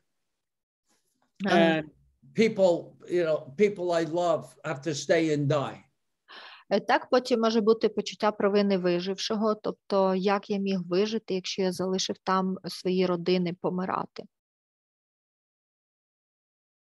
So the guilt that comes with surviving. Тобто це буде почуття провини, чому ми могли чи не могли вижити. Yeah. So again, I think first of all, we really have to hear the guilt. І перш за все, я думаю, що ми повинні почути цю провину. That's our job. Це наша з вами робота. Not dismiss it. Просто не упустити це. Not just say, hey, you're alive. The children are alive. Don't feel guilty. Не казати, що ти жива, твої діти живі, чому ти маєш бути винною? Wrong response. Це буде неправильна відповідь. Again, we have to stay present with our clients' feelings. I hear you. I can hear you and understand how difficult and how guilty you may feel for being able to leave when people you love are in harm's way. Знову ж таки, нам важливо залишатися в ситуації присутності, в тих відчуттях, які є у клієнта. Тобто казати, так, я чую тебе, так, ти почуваєш себе винною за те, що ти вижила, а люди, ти можеш почуватися винною за те, що ти вижила, а люди, яких ти любиш, вони залишились там в ситуації небезпеки і можуть померти. But it's a difficult decision. І так, це було дуже важке рішення. But it's legitimate. Але це рішення досить законне. And there's consequences for everybody. І є певні наслідки для всіх. I'm thinking now of Finland. Я зараз думаю про Фінляндію. Where I've worked for 27 years now. Там, де я працюю зараз вже десь 26-27 років. And in World War II, the Finnish parents sent their children to Sweden. І під час Другої світової війни фінські батьки відсилали своїх дітей в Швецію. And after the war, of course, the children come back. Після війни, звісно, діти повернулися. And so, yes, there are psychological consequences to a generation. Так і, звісно, були певні психологічні наслідки для покоління. But they survived. Але вони вижили. So, but for right now, the decision to survive is legitimate. Тому в ситуації зараз рішення вижити, воно абсолютно законне. And I think, as you know, Ukraine has a lot of support from all of Europe for as a place to come to, supplies coming in, weapons coming in, other people coming in to fight, food coming in. Але також я думаю, що ви знаєте, що є дуже багато країн, які вас підтримують, які надсилають зброю, які надсилають необхідне озброєння і також посилають людей для того, щоб допомагали вам воювати, які надсилають їжу. And thank God, places to go. І які надають місця, в які можна виїхати. Mm-hmm. Okay. So we have 2 more questions. Sure. Another one, tell me please, how can we provide support groups or relieving groups for volunteers? Which format it should be, which frequency and which length should be a group for one meeting? Okay, I'm going to ask you this. Can you say that again? Got a little bit garbled on my end. How should we lead support or revealing groups for volunteers? Which format which frequency, and the length of the one group meeting. All right. There's a lot I can say on this. This might be a topic for another meeting. I have more than a 1-minute answer. So much more than a 1-minute answer. По поводу питання щодо груп підтримки. Це може бути темою просто окремої зустрічі, бо тут в мене є дуже багато що сказати. Тут в 1 хвилину не вкладешся. Just as another topic, what we can offer for the volunteer groups. Це просто окрема тема про все те, що ми можемо запропонувати групам волонтерів. Some of you may be familiar with critical incident stress management or Jeff Mitchell. Можливо, хтось з вас знайомий з менеджментом критичного мислення Джефа Мітчелла. And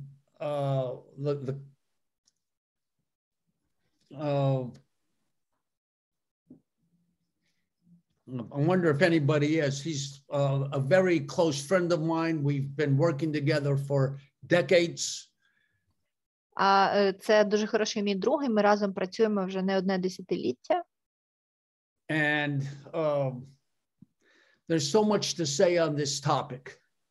І в нього також є дуже багато що сказати є по цій темі. Okay, so maybe with Vladimir we can talk about having some at some point maybe a few hours to go over this. Тому, Володимир, можливо, ми також можемо поговорити про те, щоб виділити кілька годин саме на цю тему. Though you will hear some important things as we go through this workshop. Але також до цього питання декілька корисних речей ви ще почуєте сьогодні до кінця цього воркшопу. And I think Vlad gave me a thumbs up, so we will do this. Тому так, я питання зрозумів, і сьогодні ще щось буде по цій темі коротко. So another question? Yeah, but I want to say to this person, thank you for asking and thank you for doing what you're doing. І хочу сказати тому, хто написав це питання, хто задав Віра, дякую вам, що підняли це питання, і дякую вам за те, що ви робите. Okay, yes, another question. Наступне питання. There are a lot of people who are now spending 1 week into underground shelters. They are isolated, they have fear, and this fear is leading to aggression and quarrels among those people there.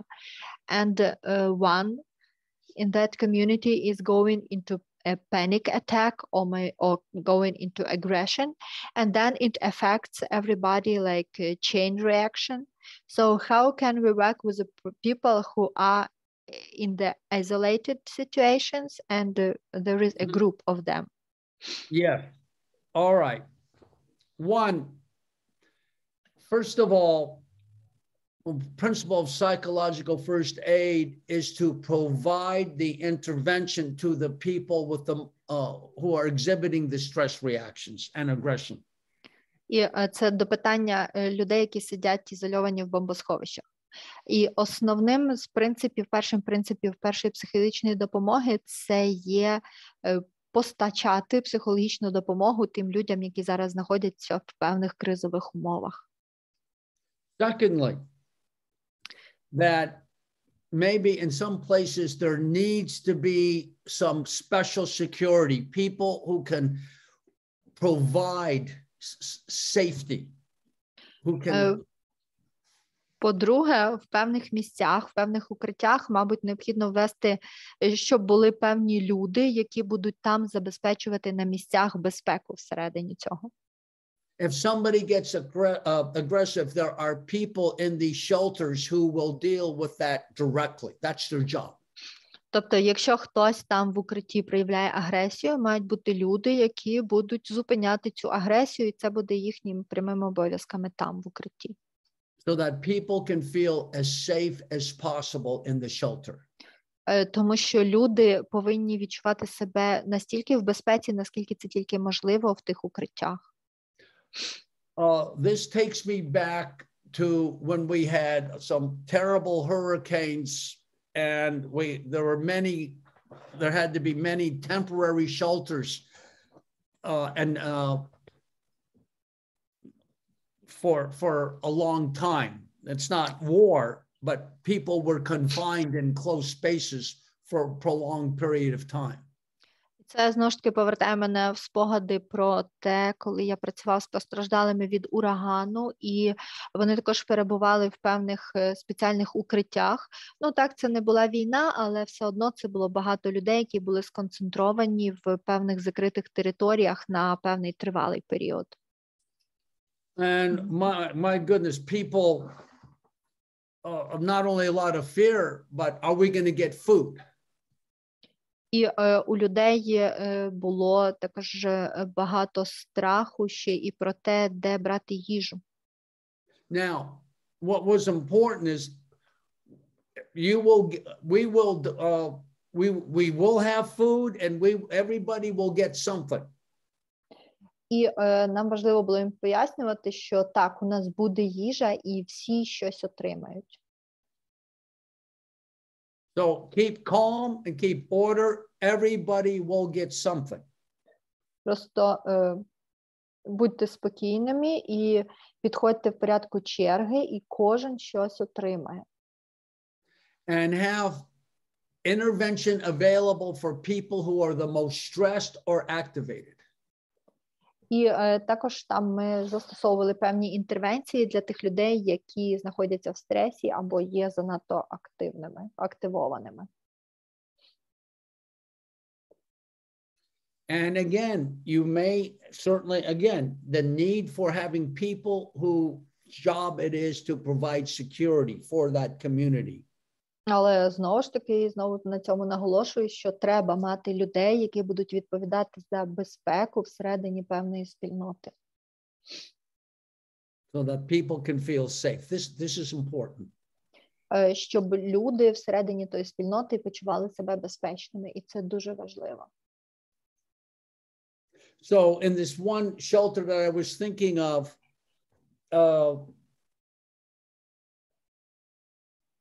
again, there were some of the people in the shelter, as well as some support people, whose job it was to make sure nobody got aggressive.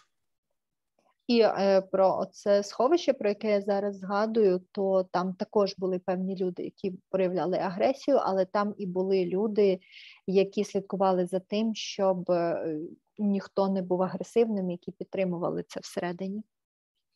So you can let me know if this makes sense or if there's another concern, so we can dialogue. Напишіть, будь ласка, пані Людмила, чи моя відповідь вам достатня, чи є в цьому сенс, чи треба ще щось сказати. Давайте зробимо певний діалог стосовно вашого питання. And I see something in English, how to support a person if she closes and doesn't want to share her feelings. І у нас ще є питання в чаті англійською, як підтримати людину, якщо вона закрилась і не хоче ділитися почуттями. All we can do is respect that. Все, що ми можемо зробити, це поважати це. If a person wants to talk, you let them. Якщо людина хоче говорити, ви даєте їй це зробити. And if they don't want to talk, let them be. А якщо людина не хоче говорити, то дайте їй можливість не говорити. And you can say that, all right, I hear you don't want to talk, but I am available should you want to. І можете їй сказати, що так, я бачу зараз, що ви не хочете говорити, але, в принципі, я буду доступний, якщо ви захочете говорити. And then periodically you can check on the person. І періодично треба перевіряти цю людину. And when I talk to people who later they didn't want support. І я вже говорив про людей, які не хочуть підтримки, але потім, коли я говорив з ними пізніше, well, many of these people told me that, you know, they didn't want to talk, but they appreciated the fact that somebody did care. То пізніше багато хто з цих людей говорили, що так, вони тоді не хотіли говорити, але вони дуже вдячні за те, що про них турбувалися. So, okay. So just to go on then. Тоді продовжуємо.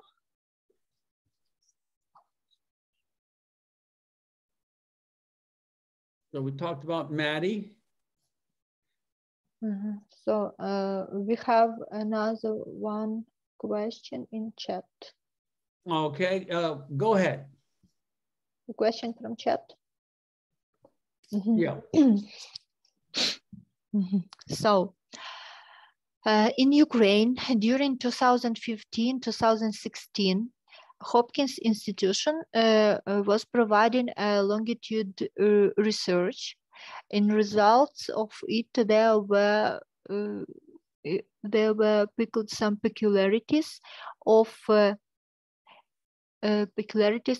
reactions of civil people onto the military situations, to the military fights. And it was also known from that research that PTSD and syndrome of survivors for people of Slavic mentality is totally different from reactions of people other cultures.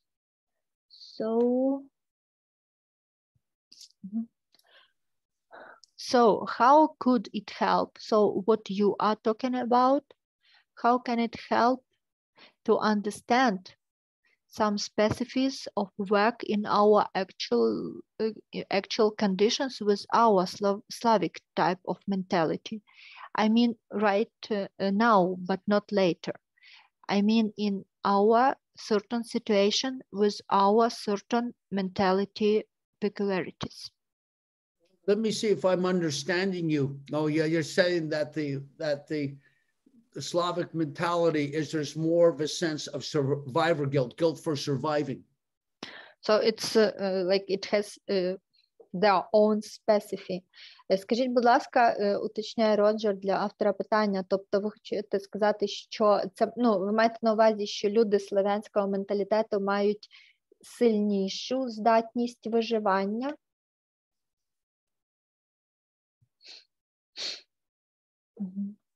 I'm waiting for answer. So it's not in the question that it is more, that it is bigger, but just it is very specific. Yeah, I just want to make sure I'm understanding what you're saying. Did I repeat that? Did I get that right?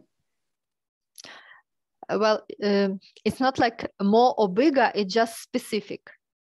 Slavic. The guilt for surviving. The guilt for surviving and the PTSD reactions. They are specific. Yes, the PTSD reaction for surviving. All right. Yes. The survival guilt. One, first of all, this says something about the commitment that you're talking about the military has to each other. Якщо ми говоримо про певні зобов'язання, про певну відданість, то Okay, so I'm sorry, I need to distinguish because we have the reply of the author of this question.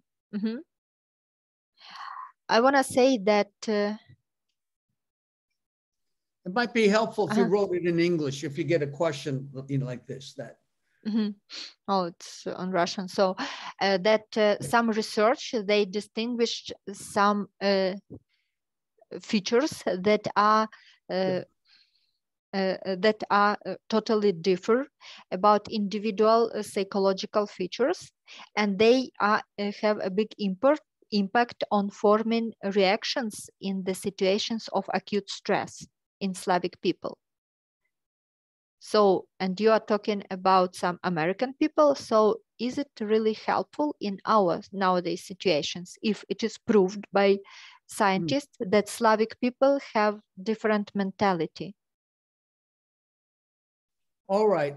Well, I think there are some definite cultural differences. Absolutely. Так, я вважаю, що дійсно точно можуть бути певні культуральні відмінності.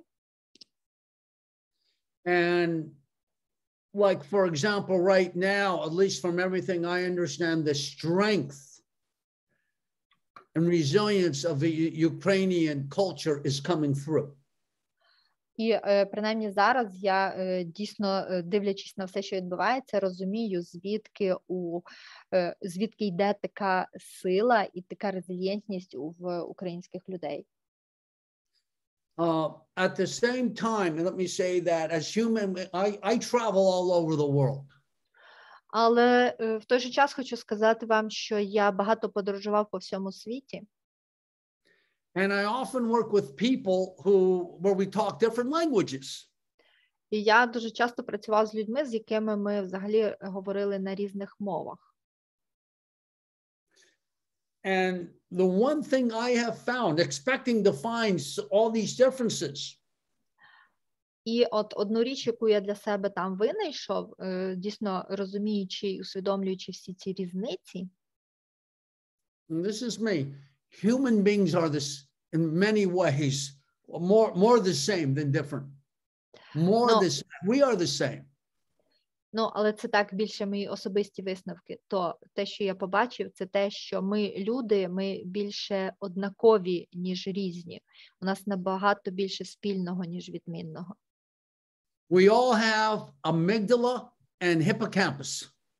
У нас усіх є мигдалик і гіпокамп. We all have an attachment system. У нас у всіх є система прив'язаності. So yes, there are some differences in interpretation and values. Так, у нас є певна різниця в роз'ясненнях, усвідомленнях і в цінностях. So, having said that in many ways we're the same, yes, we have to attend to the differences in culture. І відповідаючи на багато різних питань, я можу сказати, що так, нам необхідно зважати на різні відмінності в культурах. And we have to make our interventions geared specifically to the culture with respect for the cultural differences. І ми повинні робити різні інтервенції, дійсно зважаючи на певні культурні відмінності і поважаючи певні культурні відмінності. So, if studies have determined that there are some factors in the Slavic culture different than other cultures, then interventions need to be geared toward those cultural values and differences. І так, дійсно, відповідно до певних досліджень, і можу це підтвердити, що так, в слов'янських людей дійсно інтервенції повинні бути дещо особливими, але зважаючи і поважаючи їхні культуральні відмінності. So if I'm understanding you that the research from 2015 and 2016 is more of a sense of survival guilt, and I'm thinking of a Ukrainian soldier I worked with whose best friend died in his arms, and he was wounded himself. Але також хочу згадати про те, коли я в 2015-2016 роках, коли ви говорите, було це дослідження, я працював з українськими солдатами, і один з них мав таке почуття вини вижившого за те, що його побратим помер в нього на руках, що він навіть поранив себе. Then you gear the interventions in that direction. І тоді ви все одно повертаєте свої інтервенції в тому напрямку. So, cultural differences are important to understand and respect. І культуральні відмінності, їх дуже важливо розуміти і поважати. So, let me say that for just personally for me. І хочу відповісти особисто від себе. Especially if I do more programs. Особливо як людини, яка буде робити ще більше програм. That I would want to understand and respect these differences in order to provide better education and support. Що так, я хотів би розуміти і поважати ці культуральні відмінності для того, щоб краще розробляти програми, якими я можу вас підтримувати. And that we would learn, and that and there's much, for me, my challenge, there's much I would have to learn that would also benefit other people I work with. І тому зараз для мене це вже буде мій особистий виклик для мене, щоб вивчити якомога більше цих фактів для того, щоб зробити це краще, краще розробити програми, щоб підтримати людей, з якими я буду працювати. I work in the United States, but also in many countries. Я працюю в Сполучених Штатах, але також працював в багатьох інших країнах. Okay. And we have some more replies from the author of this question. If you don't mind, I will also read some of them because, well, first of all, yes, I'm sure that formally all the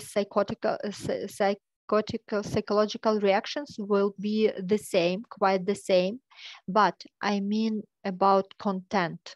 The content aspect of these cultural differences, and also that, so how can we provide our intervention right now while not everybody are dead and we are just fighting for our life and our ground, our land?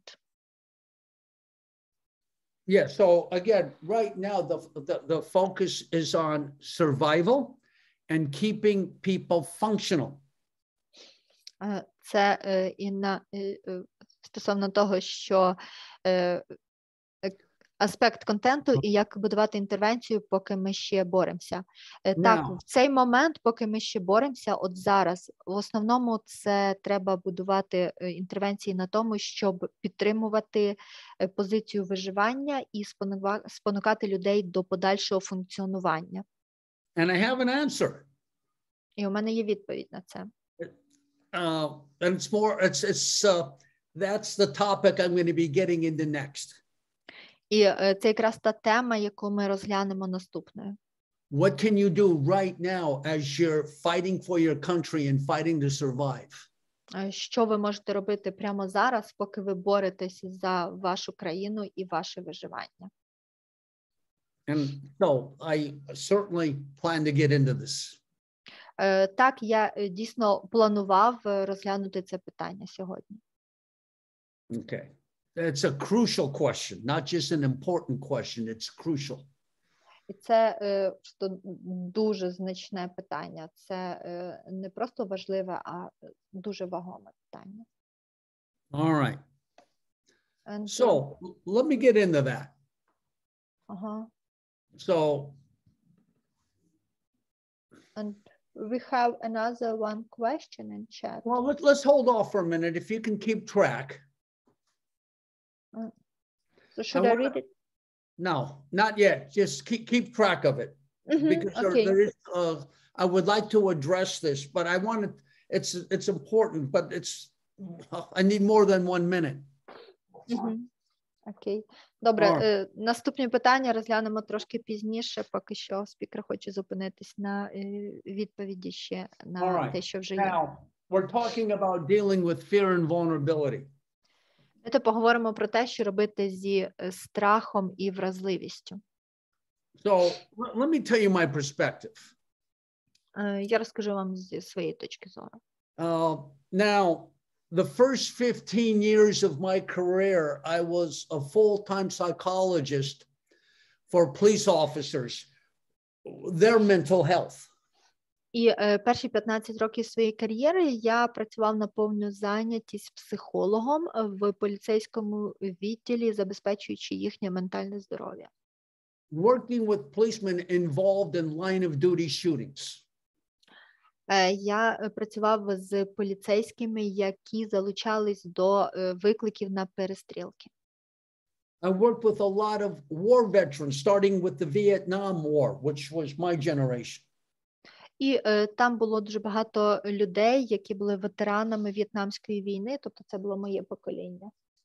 And I'm not a war veteran myself. When I got drafted, the war ended two days after I got my letter, so I didn't go. Я не є ветераном війни, тому що війна закінчилась якраз через 2 дня після того, як я отримав свою повістку призовну, просто я не встиг піти туди. But I worked with many veterans. Still do. Але я багато працював з багатьма ветеранами і ще досі працюю. Early in my career, as we start, now we're talking around 1979, 80. І давайте поговоримо про мою кар'єру. Я зараз хочу згадати роки 1972 і до 80-х. Not only I was working with policemen, but also the FBI and understanding trauma and developing programs. І я тоді працював не тільки з поліцейськими, а також з ФБР, і тому я розумію розвиток травми і розробляв для цього програми. And I wondered, especially so early, how do these men and women, how do they respond? How are they able to deal with their fear in these life and death situations? І я ще тоді, особливо на перших роках, був дуже здивований і задавався питанням, як ці чоловіки і жінки, як вони можуть відповідати на ці всі виклики, і як вони взагалі можуть справлятися з тим, що вони мають перебувати в ситуації, де є загроза їхньому життю. So I came up with a model that seems to be helpful. І з цього всього я розробив модель, яка, мені здається, досить допоміжною. And also,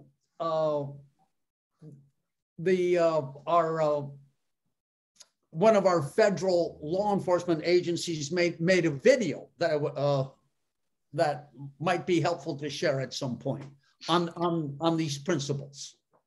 І мені наш поліцейський офіс допоміг зробити з цього всього відео, яке дуже добре описує цю програму, і я думаю, що, в принципі, можливо, я знайду змогу з вами нею поділитися цим відео. On dealing with fear. Це відео про те, як боротися зі страхом. So, I will present this framework, and you can let me know what you think. Я вам покажу це відео, цю роботу, і скажіть мені, будь ласка, скажете, що ви про це думаєте.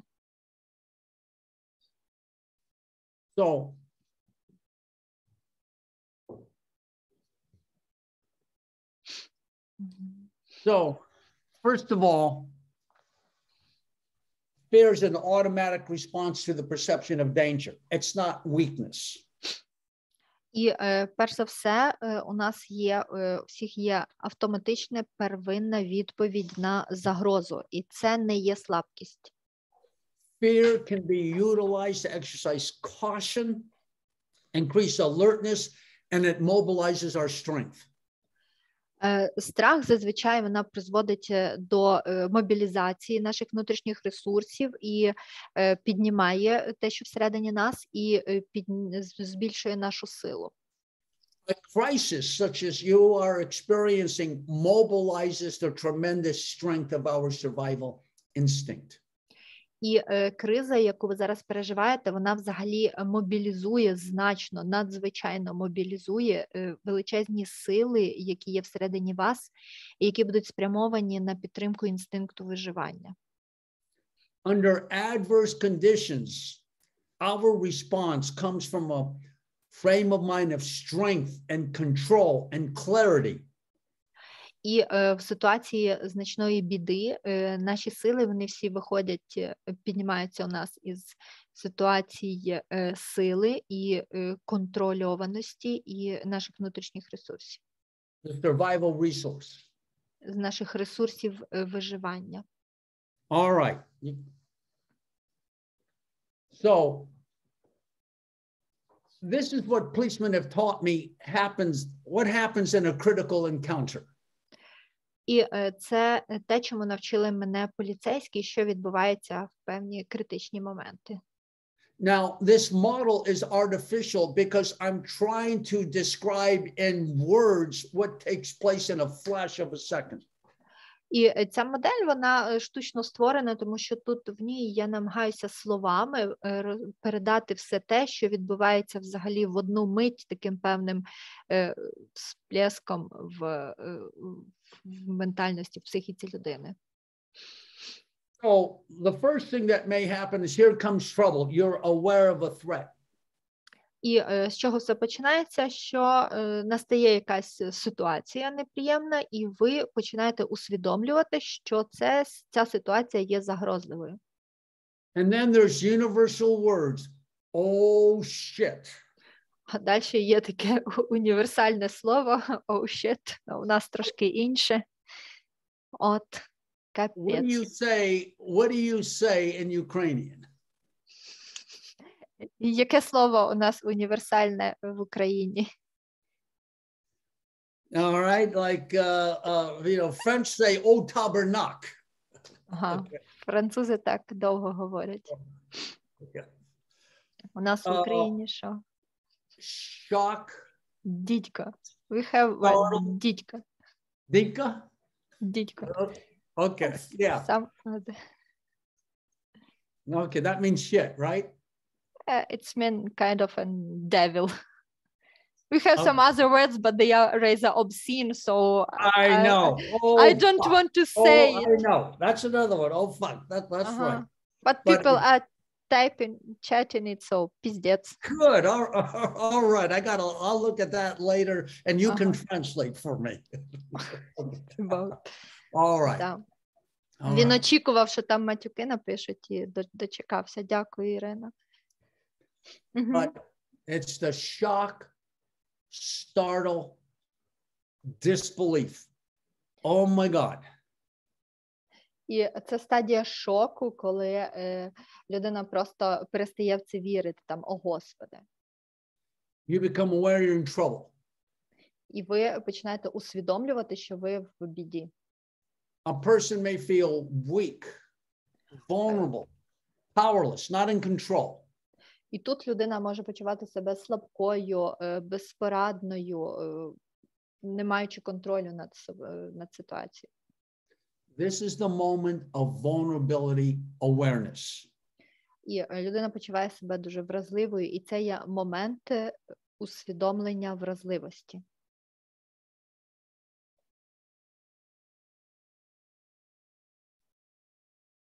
Now, at this point, there can be many things, training takes over. We go to survive, training takes over. І далі з цього моменту починається вже дуже багато шляхів можливих розвитку подій, і треба проводяться тренінги для того, щоб одним з шляхів було, що ми виживемо. Виживемо, але просто треба бути тренованим на це, направленим. The mentality can be characterized as, hey, I've got to do something. This is real. I've got to do something if I'm going to survive. І далі, в принципі, в різних менталітетах, але проявляється такий момент, що мені треба щось робити. Якщо я хочу вижити, то мені треба щось робити. So, what's happening when the moment of vulnerability awareness is an internal focus on our vulnerability. І так, що відбувається в момент усвідомлення вразливості?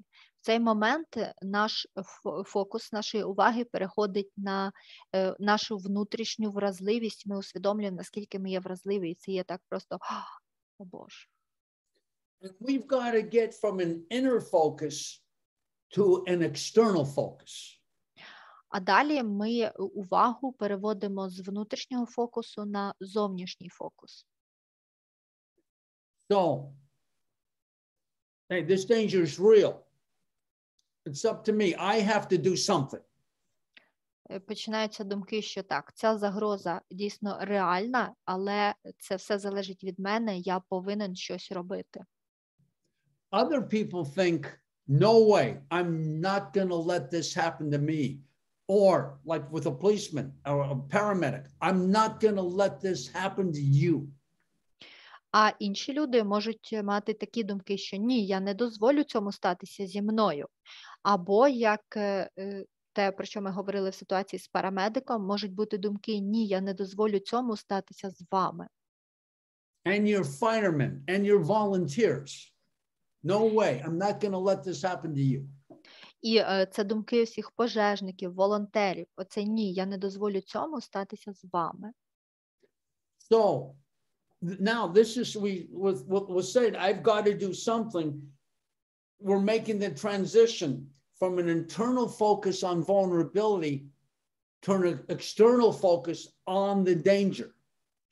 І от в цьому моменті важливо зробити оцей перехід від внутрішнього фокусу на вразливості до зовнішнього фокусу на небезпеці.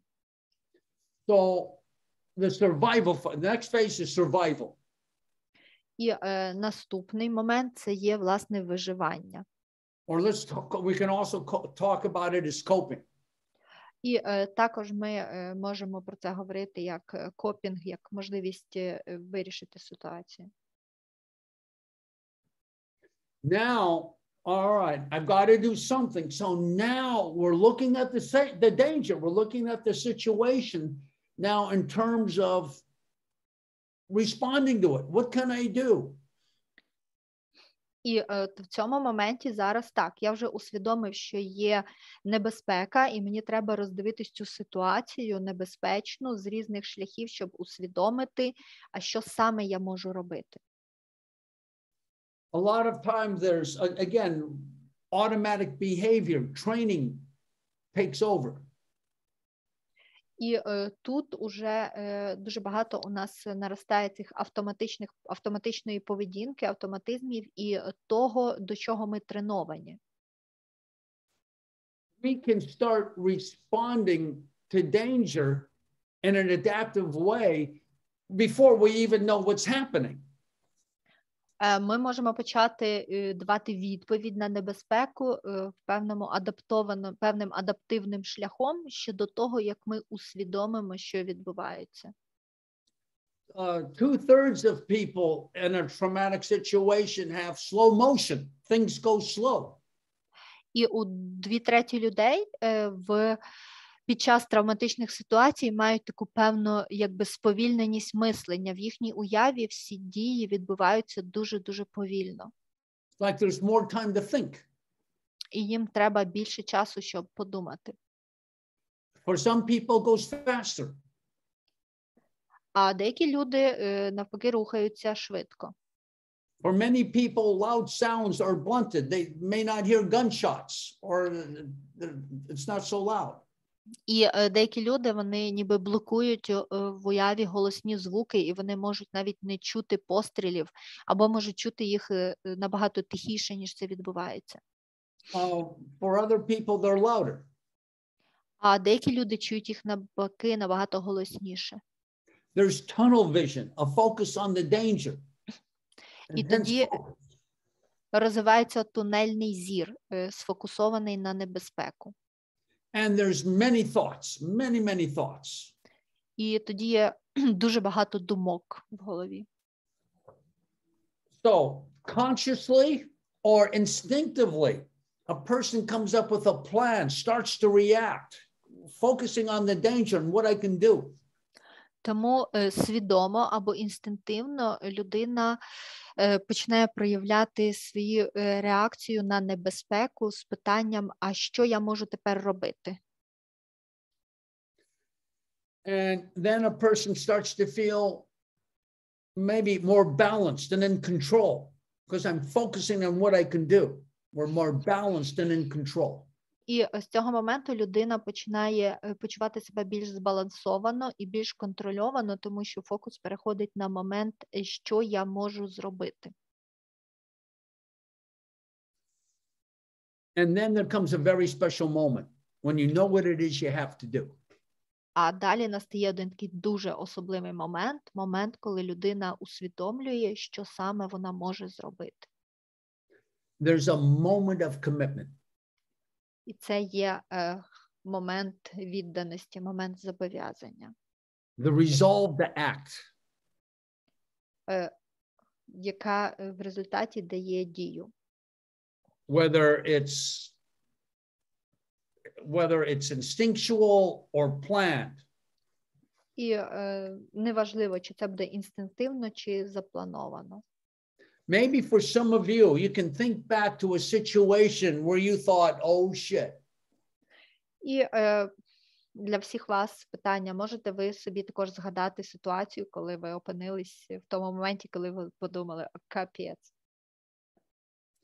And there comes a moment when your back's against the wall, you know, it's do or die, and you know what it is you have to do. І коли ви знаходитесь в тій ситуації, коли ви розумієте, що, в принципі, ви можете померти, і ви не знаєте, що робити. Okay, you know what and you start to do it. Але ви починаєте щось робити. So, like for the soldier, for our policeman, you know that you're going to have to shoot, and you start to do it because you have to. Це як поліцейський, він знає, в який момент він повинен почати стріляти, і він починає це робити, тому що він повинен це робити. Or you're driving a car, another car is going to hit you, and you know it's going to happen, but you brake and turn. І або, наприклад, якщо ви ведете машину за рулем, і ви бачите, що інша машина може вас в'їхати, вас стукнути, тоді ви ніби зупиняєте ту траєкторію, з якої ви їхали, і ви викручуєте руль, щоб цього уникнути. So maybe you can think of your response after oh shit, now you're starting to do it because you have to. І зараз можете подумати про ту ситуацію, коли після того моменту все, капець, ви починаєте вже робити щось таке, що ви повинні робити. The frame of mind, thinking, how did you feel? І в рамках своєї уяви подумайте про те, як ви себе почуваєте. This is where people talk about a frame of mind that is very focused. І це якраз те, про що люди потім розповідають, коли ці межі розуму, вони можуть бути або дуже сфокусованими, characterized by strength, і вони можуть бути мобілізованими вашою силою, some control over the strength. І також можуть бути контрольовані вашою силою. And clarity of mind. Це певне таке ніби ясність розуму. And increased awareness. І воно підвищує вашу усвідомленість. The survival resource, I call it. І я це називаю ресурси виживання. I asked the policeman, what do you call this moment? And he said, here goes. І я запитав поліцейського, як ви називаєте оцей момент. Він мені сказав, вперед, почалось. Ну, така назва. As another man said, he described it, I don't know if this translates, but game on. І ще одна людина теж питав, як би він назвав цей момент. Він назвав це, типу, гра почалась.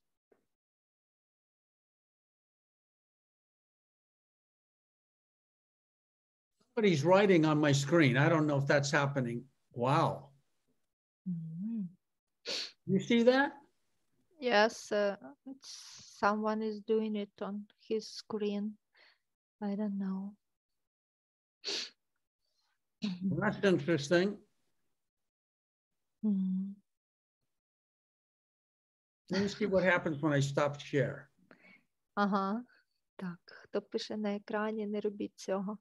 And we have some comments in chat about what we are talking about. Okay. But it's out of this, here goes the strength, we respond. От. І тоді починає включатися та сила, з якою ми відповідаємо. Okay, that's the first time I've ever seen that happen on a screen.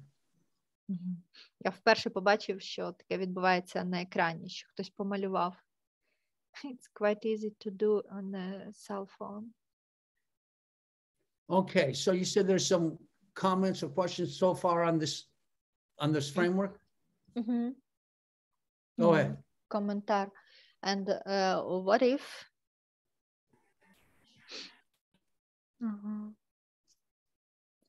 Sorry. What if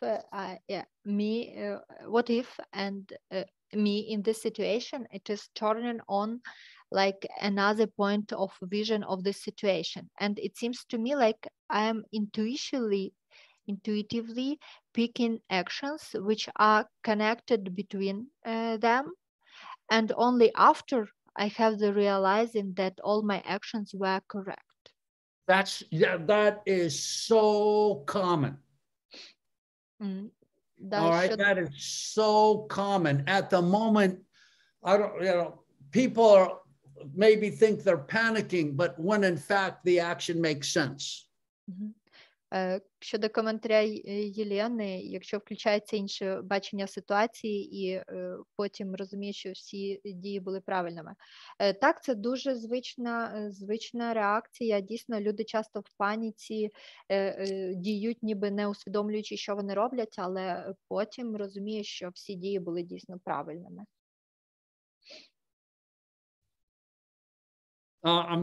So, wait a minute.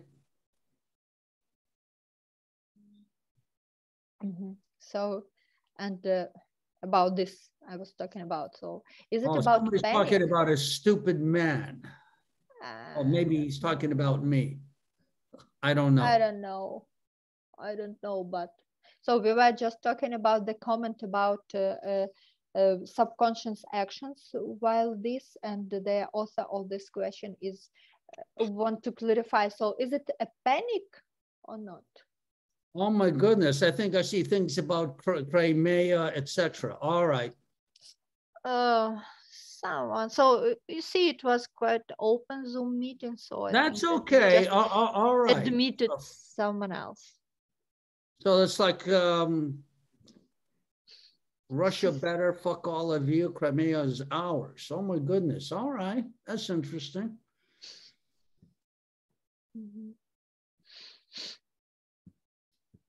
So,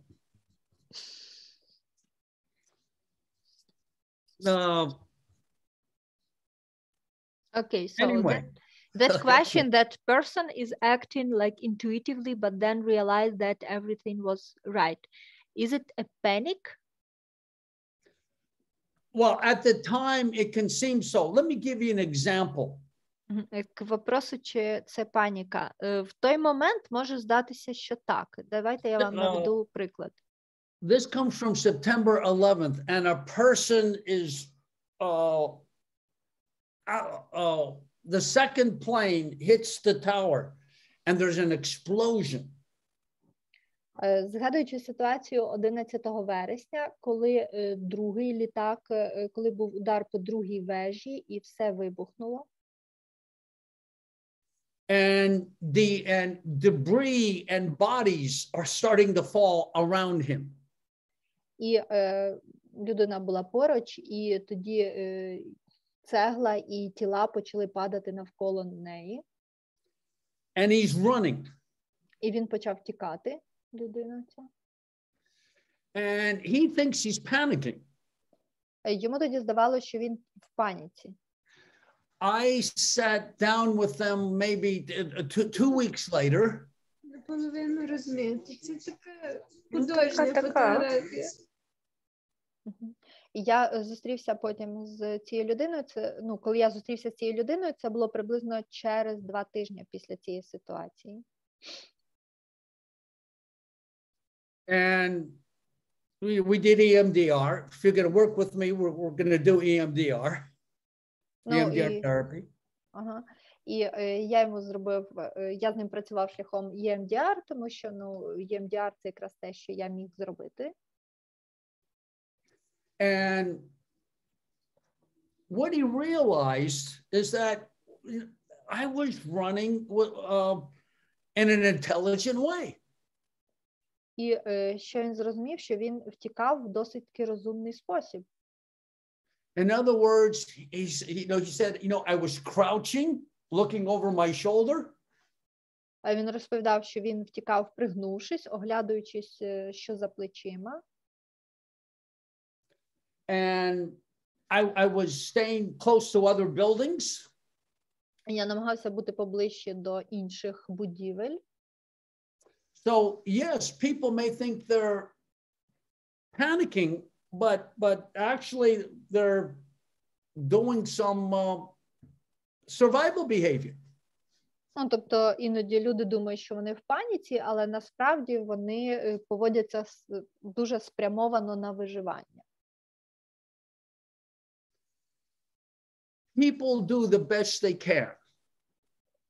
Люди роблять все як найкраще, що вони можуть зробити. And sometimes there is panic. Але іноді це і є паніка. But even in panic, there's survival. Але навіть в паніці є виживання. Fight, flight.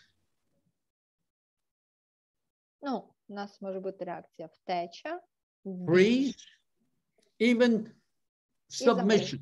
Submission. These are survival responses. Всі наші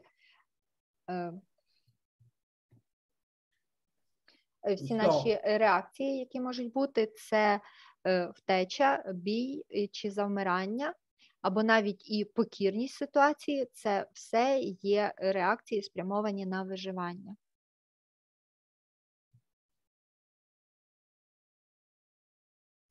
So,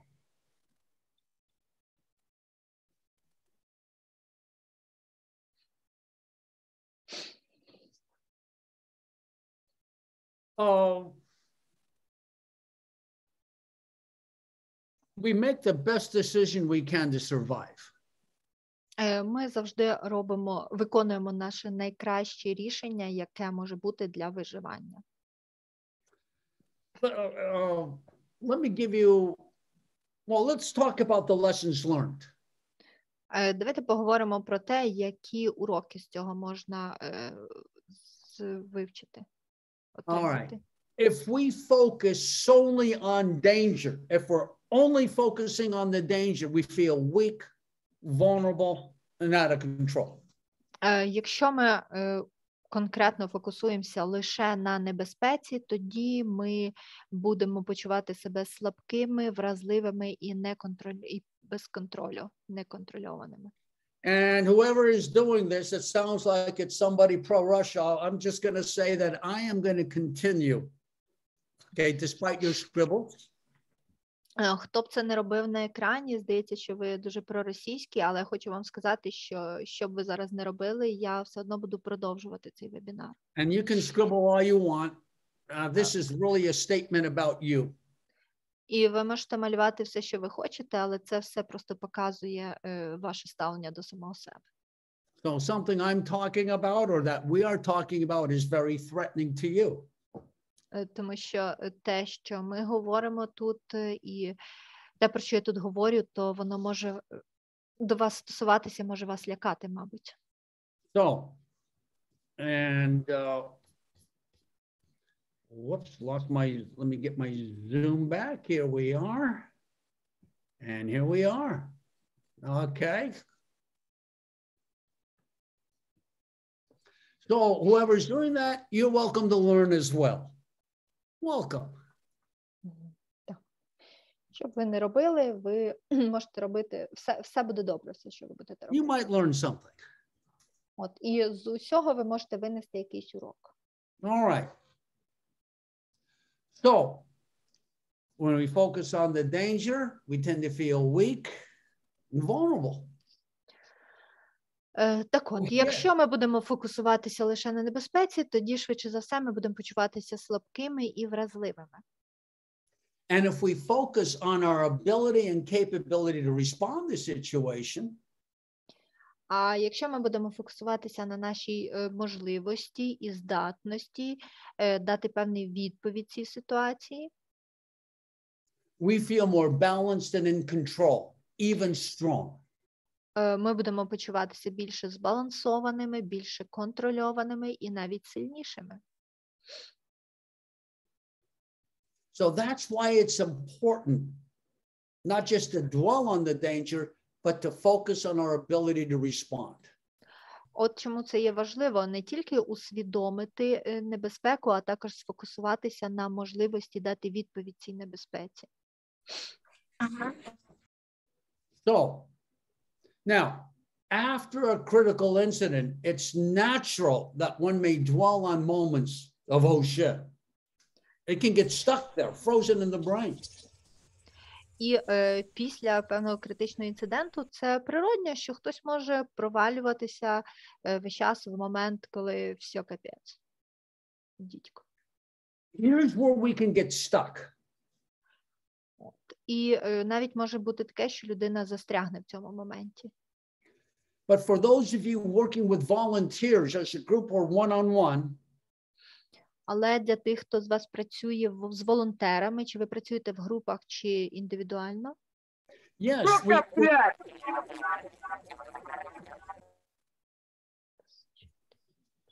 maybe I think someone needs to mute. All right. It's important to face our feelings of vulnerability. Yes, I was scared. Yes, something bad really happened. We have to acknowledge that. Yes, I felt vulnerable and scared. І дуже важливим є дозволити собі зустрітися зі своєю вразливістю, дозволити сказати, що так, я вразливий, так, мені страшно. От, дозволити прийняти ці відчуття. But also you have to acknowledge and even give yourself credit for what you did to respond. Але також вам треба усвідомлювати, що відбувається, і навіть похвалити себе за те, що ви щось робите для того, щоб якось відповісти на цю ситуацію. Oh yeah, what's being said? I don't know, actually. I didn't hear it. I'm trying to concentrate mostly on your voice. Right. All right. So, you know, I'm sure Vlad can help mute that. We have two more hosts, so they are managing the situation. And as you have told, everybody are trying to do what they should do. So we have this is interesting. Olha and Volodymyr. All right. This again, who's ever doing that, you're welcome here to learn something. All right. Тому продовжуємо нашу зустріч. Тобто, бачите, що навіть з таких ситуацій, давайте подивимося, що ми тут можемо навчитися. All right. So, now that, you know, the paramedic who felt so bad that I was working on somebody and they died. І повернемось до ситуації про парамедика, яка почувала себе дуже погано за те, що з приводу того, що не змогла врятувати людину, і людина померла. The question is, yes, probably that worst moment is seeing that person die. Тоді питання буде в тому, чи найгіршим був той момент, коли парамедик усвідомила, що людина померла. Let's tell me about all the other things you did to respond to the situation. Тоді варто звернути увагу на те, наприклад, розкажіть мені, будь ласка, як ви відповідали на цю ситуацію, що ви зробили в цій ситуації? Let me give you another example. There was a train crash a number of years ago. Maybe 50 people were killed, many people were injured. Або давайте приведу вам інший приклад. Кілька років тому була аварія поїзда, і десь 50 осіб загинуло, і дуже багато людей було травмовано. And a policeman was maybe the first person to show up. І полісмен був тою людиною, яка перший це побачила. You know, other people did, of course. Many people did, of course, respond. But this policeman later on said, I was helpless. My God, there's all these people dead and injured. What can I do? Ну, потім, звісно, туди ще прийшло дуже багато людей надавати допомогу, але цей полісмен, який був найперший, він говорив про те, що в той момент він почував себе абсолютно безпорадним, тому що, о Боже, як багато людей, вони всі загинули, і що ж я можу тут зробити? And of course, as we started talking, yes, there's your oh shit. What happened next? І, звісно, він почав тоді говорити з цього моменту, коли «Ой, дідько». Але треба звернути увагу, що було далі. Then he started talking about, again, everything he did, checking on other people, doing everything he could to help and respond. Але далі він говорив вже про те, що він зробив, як він перевіряв стан людей, намагався допомогти і взагалі робив все, що він міг в цій ситуації. And that provides a balance. І це те, що веде до балансу. So we acknowledge the fear, the danger, but we focus on our ability to respond. Тобто так, ми усвідомлюємо свій страх, усвідомлюємо небезпеку, але ми концентруємося на можливості якось відповідати на цю ситуацію.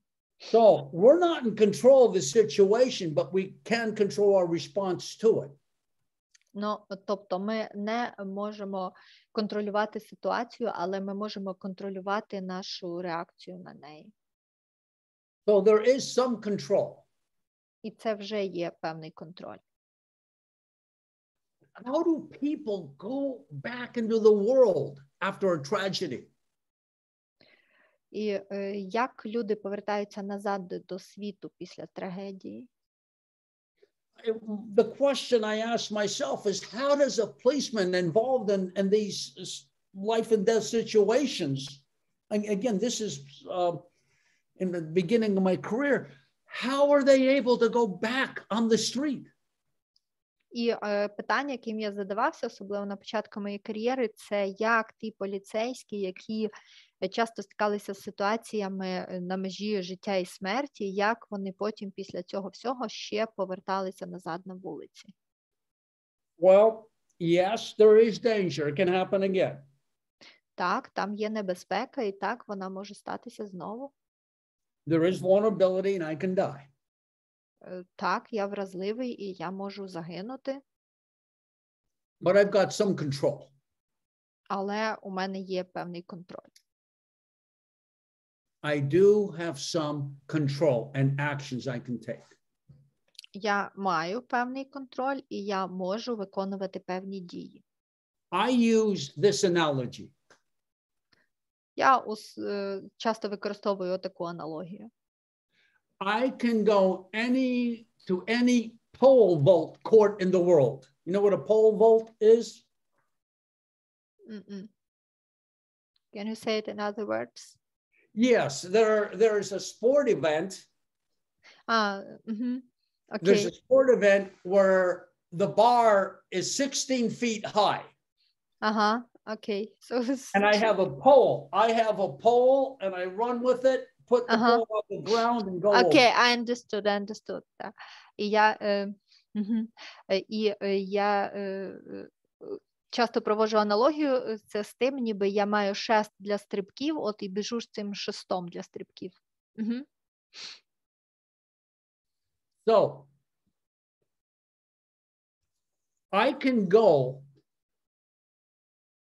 to any pole vault court in the world and I can make a jump.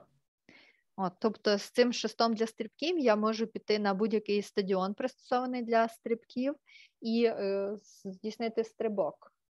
You believe me? Вірите мені? Even though I'm 70, I can do this. Навіть якщо мені 70 років, я можу це зробити. I can make the jump. Я можу стрибнути. I'm not saying I can get over the bar. Але я не кажу, що я перестрибну через перекладину. What I am saying is that, well, I have some moves. Maybe I'll get over the bar, maybe not, but I have some control. Тобто я зараз говорю про те, що я можу рухатися, я можу щось робити.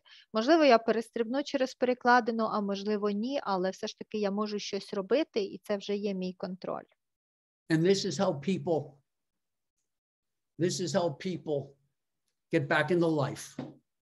І саме так люди повертаються назад до життя. Somebody said earlier Хтось робить це раніше. That the Slavic psychology was maybe there was more survival guilt. І в славянській психології, можливо, є трошки більше, ніж в інших, почуття вини вижившого. Again, I don't know the research. Знову ж таки, я не знаю конкретних досліджень. But I will say this for soldiers, Marines, Air Force, all over the world. Але можу це сказати про солдатів, про моряків по всьому світі. And in Ukraine. І в Україні також. Of course, soldiers fight for Ukraine and the country, but they also fight for each other, to protect each other. There's the commitment.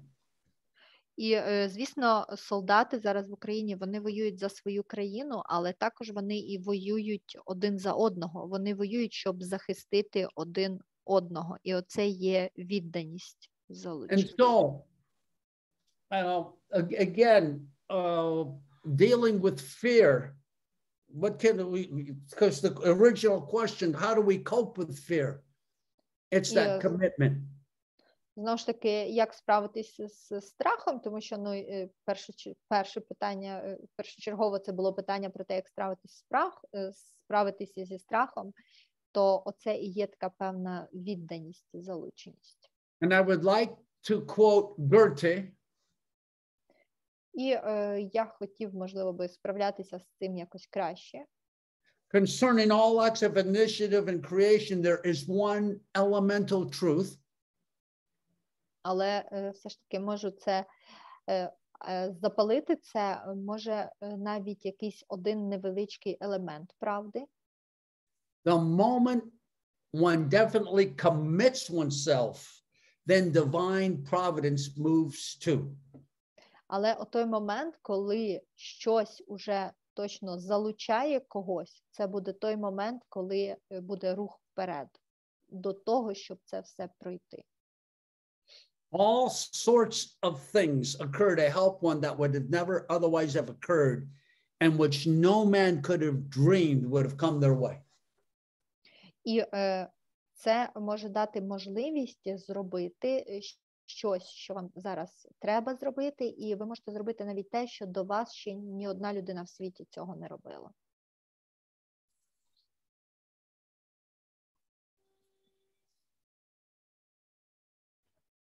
Можливо, зробимо перерву? Оля, запитайся. Maybe we can make a break? Yes, I think it's a good time for a break. And I'll just take a couple of minutes and I'll come back and so anything in oh yeah.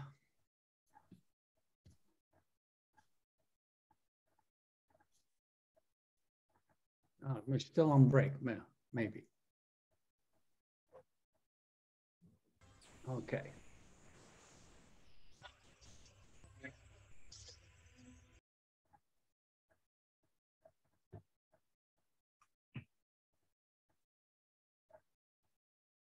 Roger, I told you, you are a very popular person. Yeah, so, and you know, perhaps I should have said at the beginning so people knew that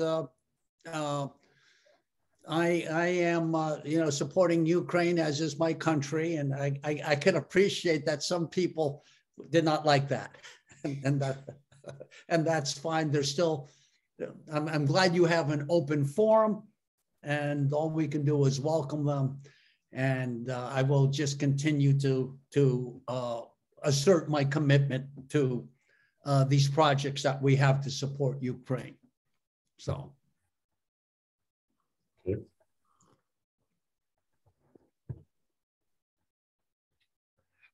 People ask about next workshop, about volunteer. People ask about workshop. Yeah, workshops about volunteers. Volunteers.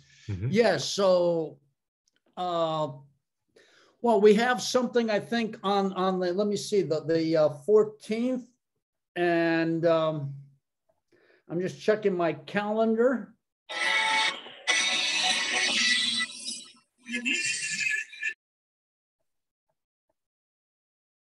Oh, I have us for the 12th. Am I wrong on that?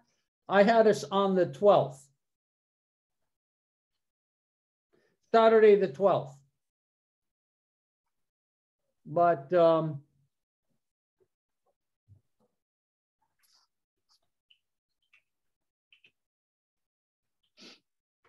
let me see, Hawaii. But 14 is also okay too. 14 is a Monday. That would work.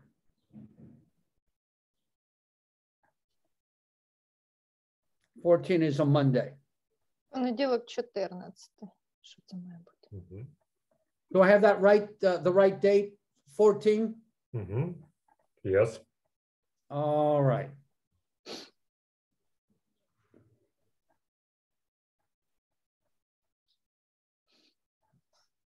Який час краще? What time it will be better? I think the same time, if we start at 1, look, your time, and then I think because I'm teaching later on that day. Думаю, що, в принципі, можна такий самий час почати в першій. But I have other days too during that week. For me, I get up early anyway, that a lot of times there's at least it would be a few hours. So always a few hours, say, you know, maybe from your time, 1 to 3, or, you know, or 12:30 to 3, 4 o'clock. Або може, ну, не так довго, а робити декілька годин, наприклад, там з 12 до 3, там, чи з 12:30 до 4, чи там з часу до 3, тобто якось коротшими вебінарами. Краще буде з часу до 3, щоб не вечірній час, і щоб воно було коротше, тому що, ну, ситуація така, краще короткими блоками. Yes, I think it will be better to make short blocks, for example, from 1 to 3, and not at the evening time, but in daytime, because the situation is uncertain. Yeah, 1 to 3, that can work out for me over a series of days. Так, якщо з часу до 3, то тоді я можу таке зробити кілька днів підряд, щоб це було. Okay. Also, I'm curious, is there some people who are watching, or the people I've met before who've attended other workshops from last year? Також хочу запитати, мені цікаво, чи є тут хтось, з ким ми вже знайомі, з ким ми вже перетікались на попередньому вебінарі, на попередніх воркшопах в минулому році? Тут є частина EMDR-терапевтів. So here are part of EMDR therapists. Yeah, that'd be EMDR therapists, yeah. So we can certainly have some number of different workshops on some different kinds of interventions that can be done that have an EMDR element but are not EMDR. That can be helpful. Також думаю, що ми можемо зробити низку коротких вебінарів, де ми розглянемо саме ті техніки, якими можна втручатися, що можна робити. В принципі, не EMDR класичний, але, тобто, що можна зробити, не використовуючи EMDR, але з певними моментами його. If, again, for professionals. Це також буде для професіоналів. Okay, that's just some things that can be, helpful. От, хочу зробити щось таке, що було б швидко помічне. But as far as EMDR therapy training, we did have something scheduled, in May for a weekend or for a part 1 and probably the fall part 2, and also for next year as well, had some EMDR training, which would be for therapists for EMDR therapy. Але також, здається, ми планували, і я мав в розкладі вже певні тренінги для EMDR-терапевтів, там, по-моєму, з 2 частин в травні, і також щось могли ми вже планували і на наступний рік. Okay, so, all right, I'm noticing there's a novel. I don't speak, I don't know the Ukrainian, so well novel, but I would say, all I can say to your message of fucking you, welcome. Hello. Да. Не всі месенджі, які кажуть, що фак, то приходьте і робіть. That's right. And okay. And just imagine what the reaction of all the people I'm going to say about how you came in to say hello to our workshop. A great delight I will have in this humorous moment. So. Да, уявіть собі реакцію людей, які так приєднуються до воркшопу і тут бачать таку зустріч. Але добре, що ми також маємо певну хвилинку гумору навіть в такі моменти. All right. So,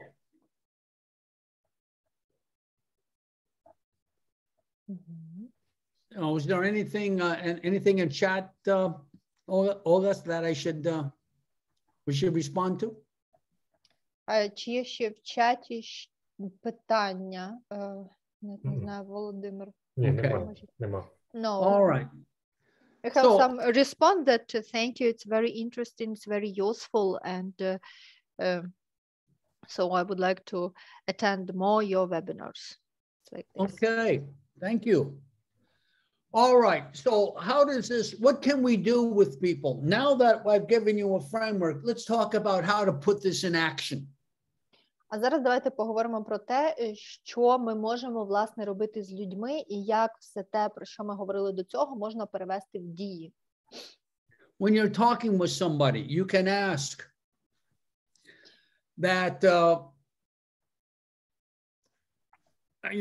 they may want to tell you their story. We listen.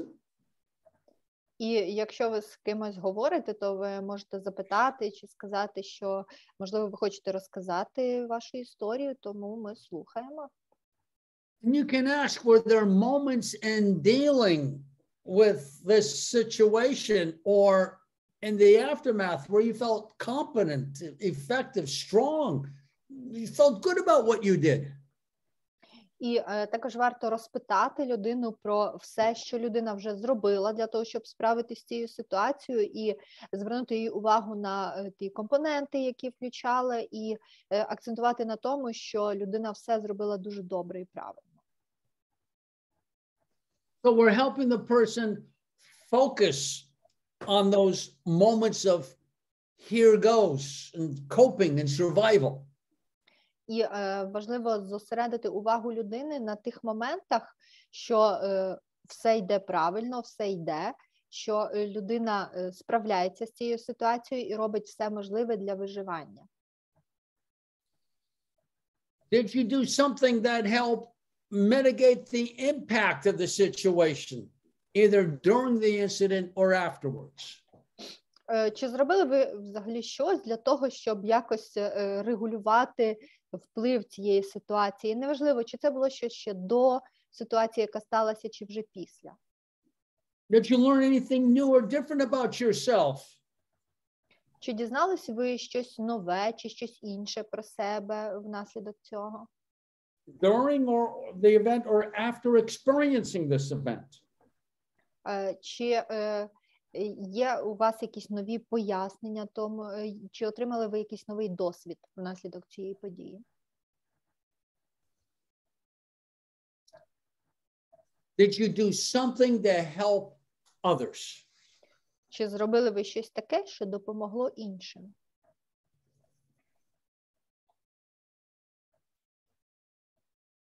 I just got to say what's on TV is Biden is seeking $10 billion now for Ukraine. І зараз я тут паралельно дивлюсь телевізор і Don't say хочу вам that. сказати, що Байден зараз збирає 10 мільйонів доларів для того, щоб допомогти Україні. All right. Also, we can ask, what have you done or what have you been doing to cope with this situation? Також важливо запитати, що ви зробили чи що ви робите для того, щоб справитися з цією ситуацією. Or what are the positive coping measures that you took that were helpful and support you going forward? Або запитати, які були позитивні впливи, позитивні наслідки тих мір, які ви застосували, і як воно допомогло вам рухатися далі. And we can say this to the client. We can say, you know what, when you talk to me, I hear you saying, this is what you did. I think that was very helpful at the moment, or it's very helpful afterwards. І треба слухати уважно, що говорить клієнт, і наголошувати на тому, що так, це саме те, що ви зробили, і ви зробили все дуже правильно, і зробили саме те, що ви могли зробити в цей момент. So what we're doing is trying to help the clients, the people we're trying to support, we're trying to help them focus on the ability to respond, not just the oh shit. І все, що ми маємо зробити, це повернути фокус уваги людини на тому, на те, що людина може якось допомагати, може підтримати і може якось справлятися з цією ситуацією, а не лише фокусувати її на тому моменті «О, дідько». And Rosa Parks is a very famous person here. We're going back, forget the year, that would have been when I was a young boy, a black woman who went to get a drink of water from a water fountain that was only for whites. І Роза Паркс, давайте згадаємо її, це було ще в ті часи, коли я був взагалі маленьким хлопчиком, і вона була досить сміливою жінкою, вона була чорношкірою і захотіла попити з фонтанчика для води, який був лише для білих. And got arrested. І її за це заарештували. I've learned over the years that when one's mind is made up, this diminishes fear. Knowing what must be done does away with fear.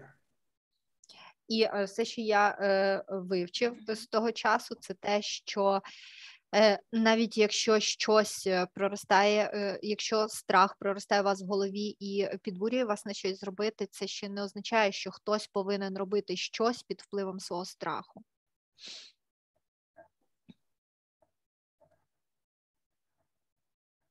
Okay, some other things that can be helpful. So we may need to help our clients comprehension. We need people, in order to cope, first of all, a person needs to understand what's happening, what happened, how it happened, even if we don't know why something happened. І також порівняння. Порівняння ми можемо також застосувати до опису події, в якій людина опинилась. Нам варто допомогти людині зрозуміти, що саме сталося, чому це сталося і як саме це сталося, навіть якщо насправді ми і не знаємо нічого, чому і що сталося. So it's important a person can comprehend the implications of event on health and well-being and face it. І дуже важливо, щоб людина могла порівнювати і якось зосереджуватись на тих моментах, як впливало це на її здоров'я чи на її благополуччя, і не боятися зустрітися з цим. Yeah, so here's what's happening. Ось сталося те, що сталося.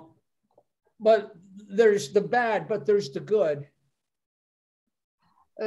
Це може бути погане, може бути хороше. Because again, as we talked about, the Ukraine is not alone. There's a lot of support. Але знову ж таки, з чого ми і починали, Україна зараз не сама. У України дуже багато підтримки. Okay, but yes, there's a terrible reality that's happening. There is life and death situations happening. And yes, this is something that now we're going to deal with because we have to and we will. Але також дійсно треба усвідомити, що так, зараз відбувається якась дуже погана, жахлива ситуація, і ми мусимо робити з цією ситуацією щось саме те, що ми можемо в цій ситуації робити. And then also, like we have already talked about with hardiness, there is, there's manageability. There are constructive strategies to cope with the event, the circumstance and consequences. І наступне, що ми можемо розглянути в структурі міцності, це ніби управляємість.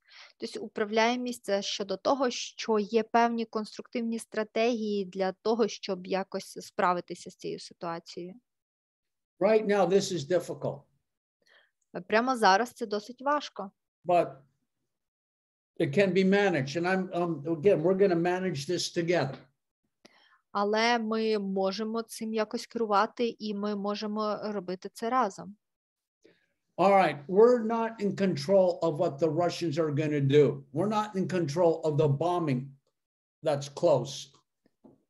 І ми не можемо контролювати, що роблять росіяни. Ми не можемо контролювати бомби, які падають близько до нас. But let's talk about the safety plan. Let's talk about what you're going to do, what we're going to do. Але давайте поговоримо про план безпеки, давайте поговоримо про те, що ми можемо робити, і про те, що ми будемо робити.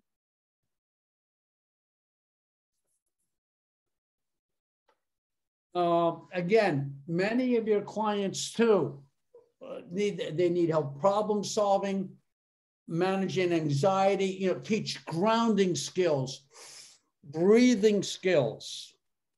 І дуже багатьом клієнтам ви зараз повинні допомогти навчитися справлятися з тривогою, навчити їх технікам заземлення, диханням. And again, we're keeping a focus on, yes, what's happening is awful, terrible, but again, let's talk about the balance of responding. Let's talk about the balance. І знову ж таки, так, необхідно приймати, що те, що зараз відбувається, це просто жахливо, але давайте звертати увагу на баланс, давайте говорити про те, як ми можемо відповідати на цю ситуацію.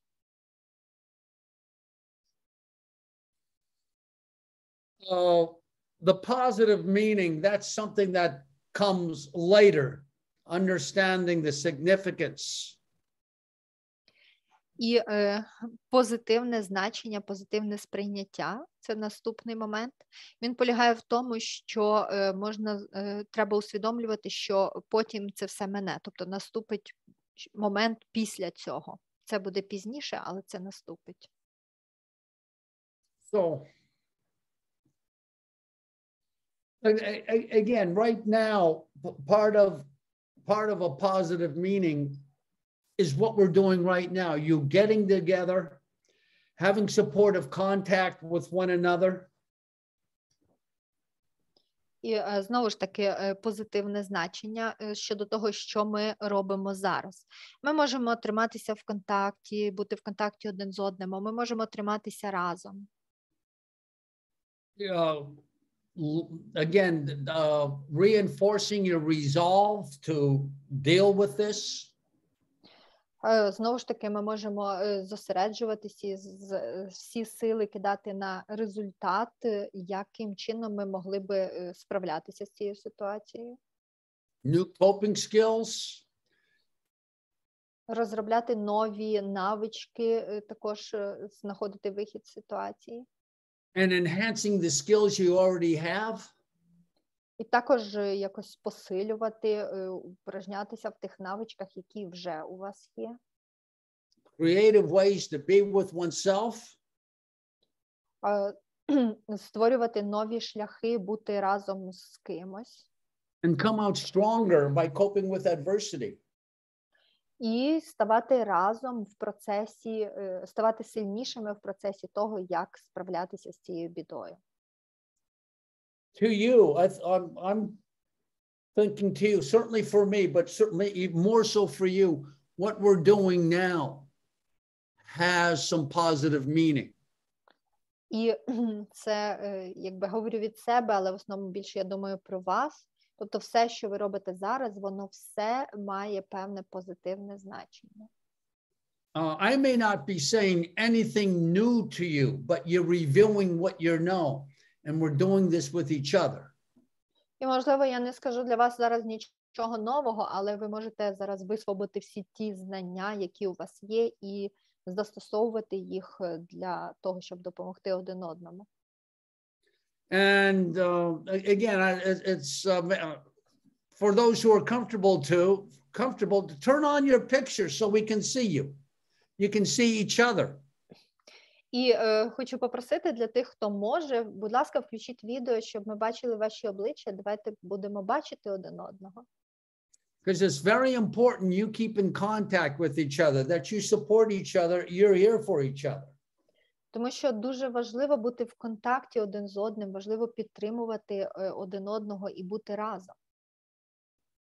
Especially now that one of the best things is so important for us, we don't work in isolation. І особливо зараз, що дуже важливо для нас розуміти, що ми не працюємо ізольовано.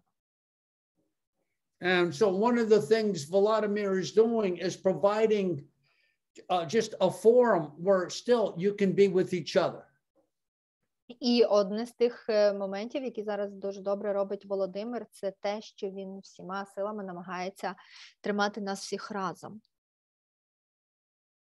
Okay, and I have 3 screens, and I'm just going to, good, I just want to see who's here. Ага, да, зараз дуже дякую вам, я бачу багато облич, і я дуже радий, бо просто хотів подивитись, хто є зараз з нами. I like to see people too. Я також люблю бачити людей. All right, so one of the things you're going to be doing for part of, and I'm still going to talk about psychological first aid. I'm still going to do that. But stress reduction. І там на початку питали про першу психологічну допомогу, то зараз ми якраз про це поговоримо. Що ми можемо зробити для того, щоб зменшити стрес? That one of the things that is going to be helpful is create a routine. All right, this is so needed there right now. Have some kind of a routine. І одне з речей, що ви можете зробити, що ви можете створити, це те, що зараз дуже важливо, це створити певну рутину.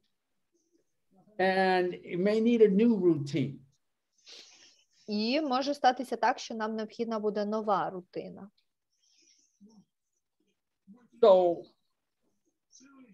again, the routine may be that again you get up in the morning and everybody has a way they get dressed or take a shower or something, eating. І в кожного може бути своя рутина, ну зазвичай як вранці, після того як вранці ми встаємо, хтось певним чином одягається, для когось можливо важливий душ, також ми щось певне їмо зранку. Then maybe you plan to stay in contact with some friends and relatives, or you do some things for the children. Потім, можливо, зараз, зважаючи на ситуацію, ви швидко контактуєте з друзями, з рідними, а можливо, ви робите щось для своїх дітей. Then as you get to lunch, lunchtime, and after lunch, maybe there's other chores that you're going to be doing. А потім приходить час обідати, і після обіду, можливо, ще є щось, що ви робите. What is important is having some structure, something during the day, have a routine. І дуже важливим є мати певну структуру дня і мати певну рутину. Now, there are going to be people, if you routine is going to go out the window. І ви будете зустрічати людей, для яких в такі моменти рутину просто здуло в вікно. So we're talking about having a plan. Тоді ми будемо говорити про те, щоб робити план. You can help with this. What are your clients and think about yourself. What am I going to do? What are we going to do if it's time to leave? І тоді треба скласти план і запитати клієнта, що він буде робити, чи що ми будемо робити, якщо прийде час покинути це місце. How are you going to stay in contact with friends and family members if you get separated? What's your plan if you get separated? Як ви будете підтримувати зв'язок з вашими друзями та рідними, якщо так прийдеться вам розлучитися? Як ви будете взагалі контактувати, якщо ви будете в розлуці? Where could you meet? What do you do if phones don't operate? Have a plan. Де ви зустрінетесь? Де ви можете і як ви можете поговорити по телефону? Складіть собі чіткий план. What are the resources that are available? Які є ресурси, які для вас доступні? Okay, so again, there needs to be that crisis plan. Тобто, знову ж таки, дуже важливо, щоб у вас був певний кризовий план. So the mentality is that, yes, bad things may indeed be coming our way. All right, it's happening. There's fierce resistance, but yes, it's still coming. І так, у нас повинно бути усвідомлення того, що щось погане може статися, так, воно вже на підході до нас, але все ж таки і інші речі також трапляються, і до цього треба бути готовими. And some of you have talked about, that again, with yourselves, your community, attack is going on, shelling is going on. І багато хто з вас говорив про те, що є певна там спільнота людей, які переховуються в сховищі, але бомбування все ще над ними є, і обстріли все ще продовжуються. So we acknowledge the fear. Ми усвідомлюємо, що є страх. How horrible this is. Як це все жахливо. Now let's talk about what we're going to do in the next hour. І тоді давайте поговоримо про те, що ми будемо робити наступну годину.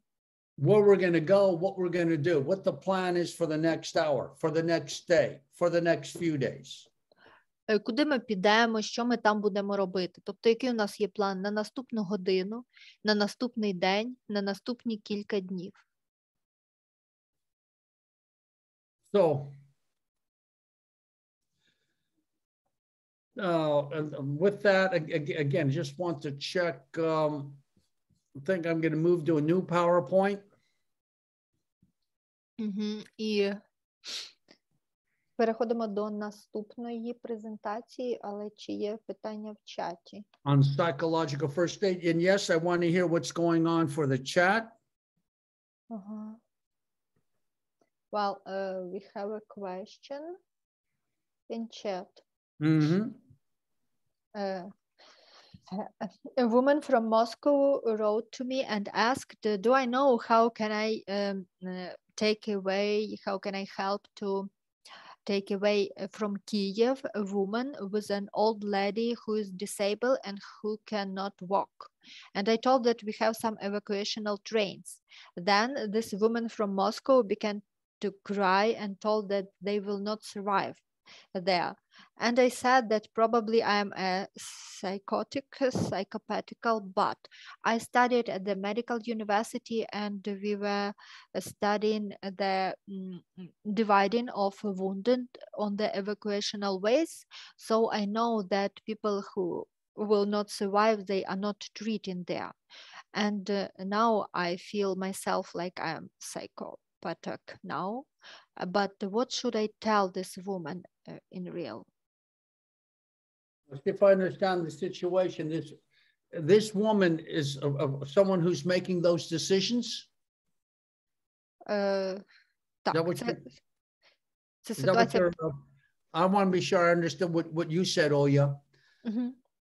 So this is a woman who is going to die, or this is the woman who's making the decisions, who lives and dies?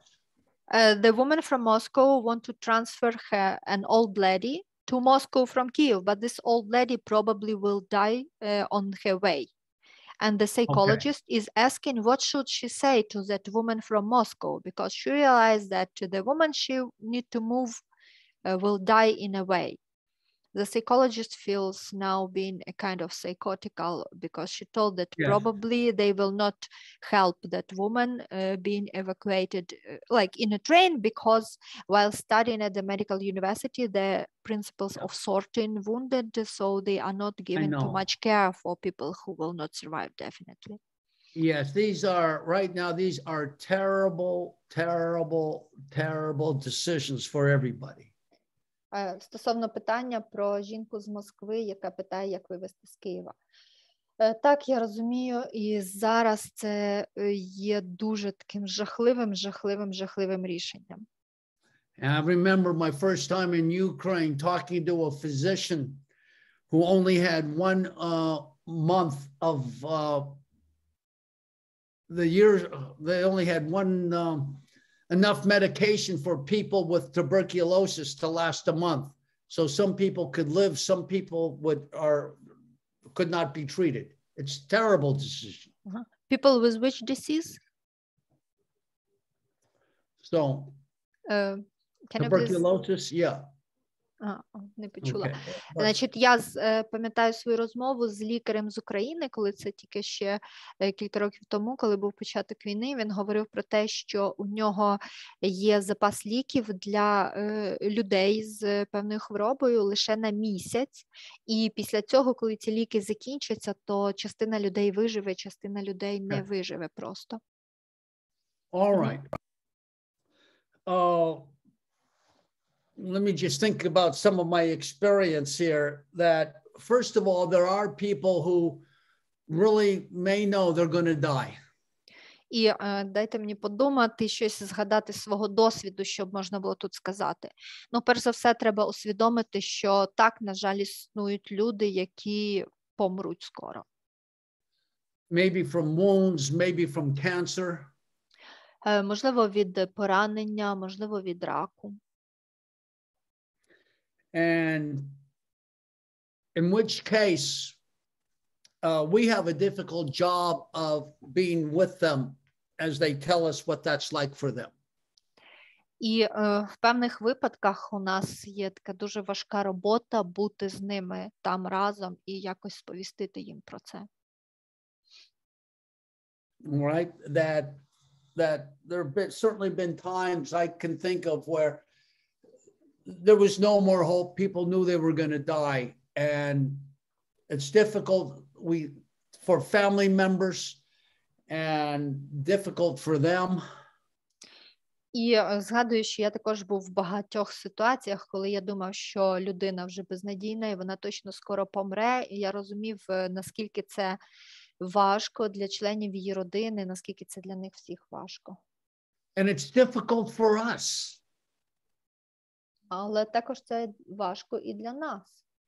So let's remember that important crisis intervention principle from Colonel Steve. All we can do is love them.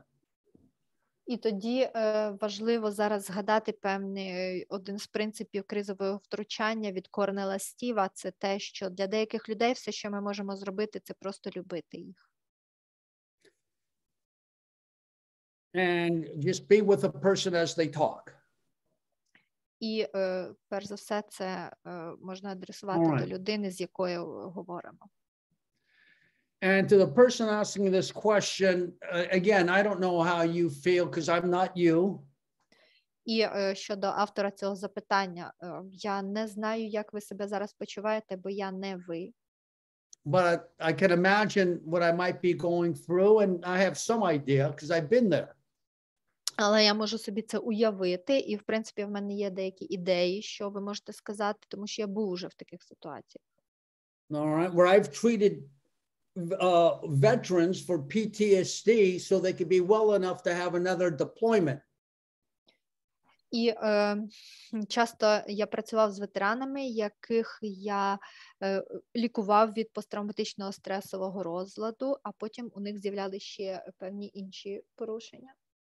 And then they get killed.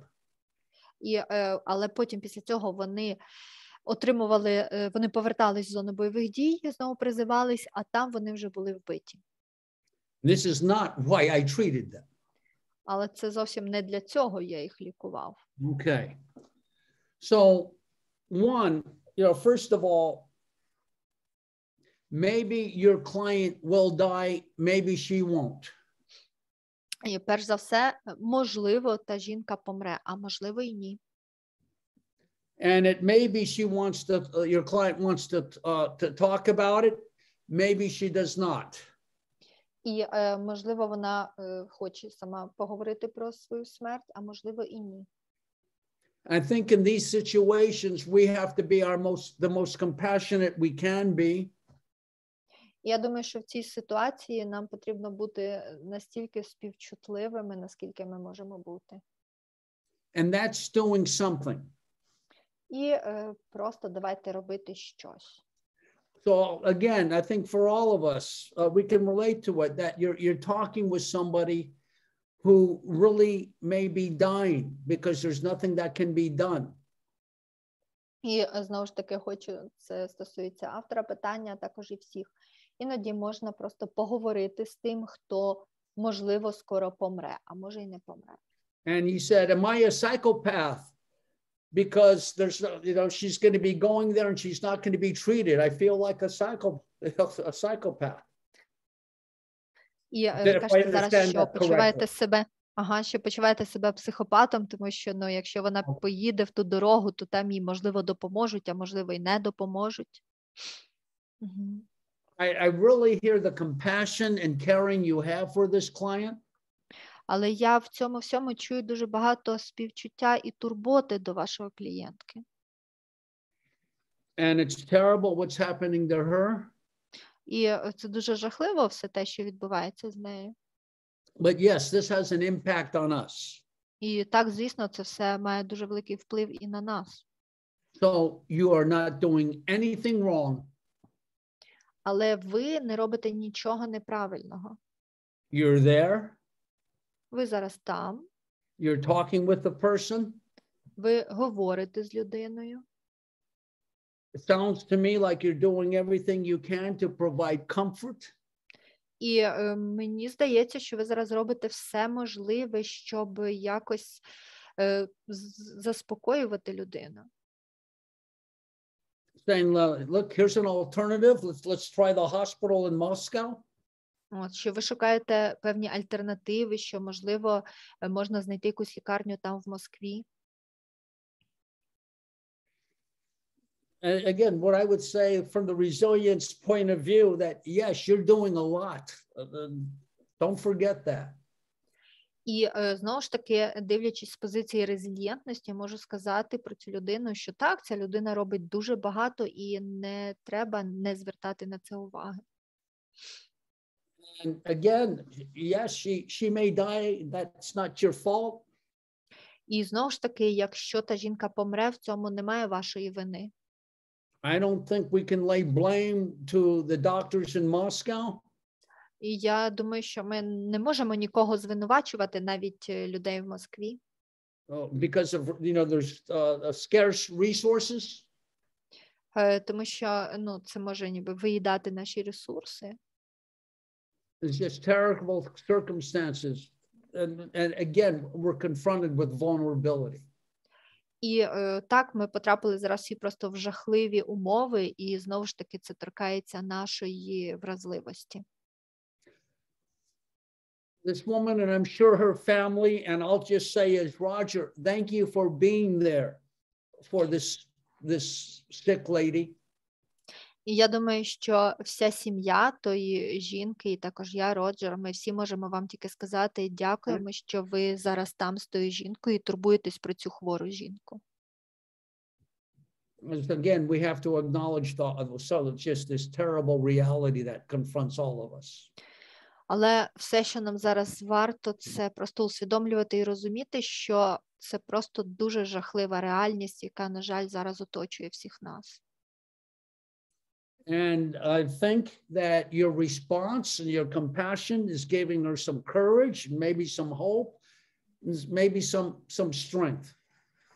І дякую вам, тому що ваша зацікавленість в цьому питанні, вона дає нам всім трохи цікавості в цьому питанні, трохи сили і, мабуть, трохи надії. And again, we have to remember there's a boundary where being a psychologist ends and being God begins. І знову ж таки, нам варто розуміти оту межу, де закінчується наша можливість бути психологом і де вже починається межа бути Богом. Thank you for sharing that. І дякую вам, що поділились цим питанням.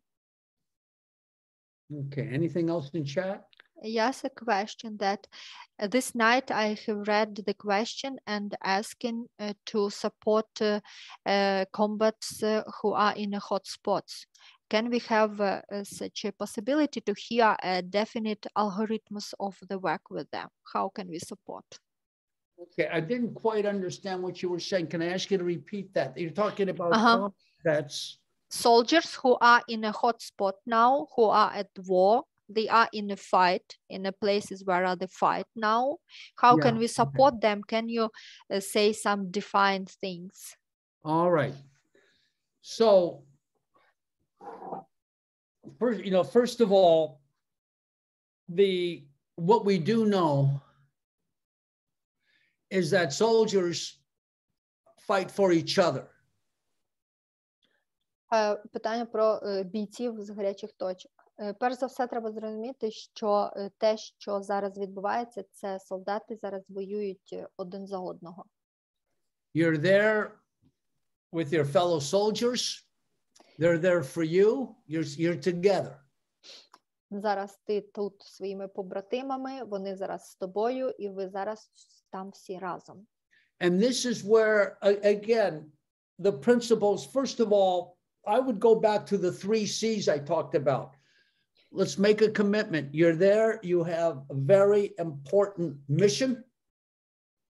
І знову ж таки повернемося до тих 3 пунктів, з яких ми починали. Перш за все, це залученість і певна відданість. Ти зараз там, у тебе дуже важлива місія, ти робиш важливі речі. You're fighting for all of Ukraine. Ти зараз б'єшся за всю Україну. And this is where, again, I say when I'm working with veterans, I say, I thank you. I thank you as Roger, as a father, as a grandfather. I thank you for what you're doing. І скажу те, що я зазвичай також кажу солдатам, що я тобі дякую. Я дякую тобі як Роджер, як батько і як дідусь. Дякую тобі за все те, що ти робиш. Let them know. І дайте їм знати це. And again, you're fighting, you're not alone, you're fighting with your fellow soldiers for each other. І знову ж таки, ти там б'єшся не сам, ти б'єшся з побратимами, ви б'єтесь всі разом один за одного. And you make a commitment to that. І зробіть це таким певним їхнім обов'язком. певною відданістю їхньою. And yes, there's fear. Так, є страх. Now, our soldiers have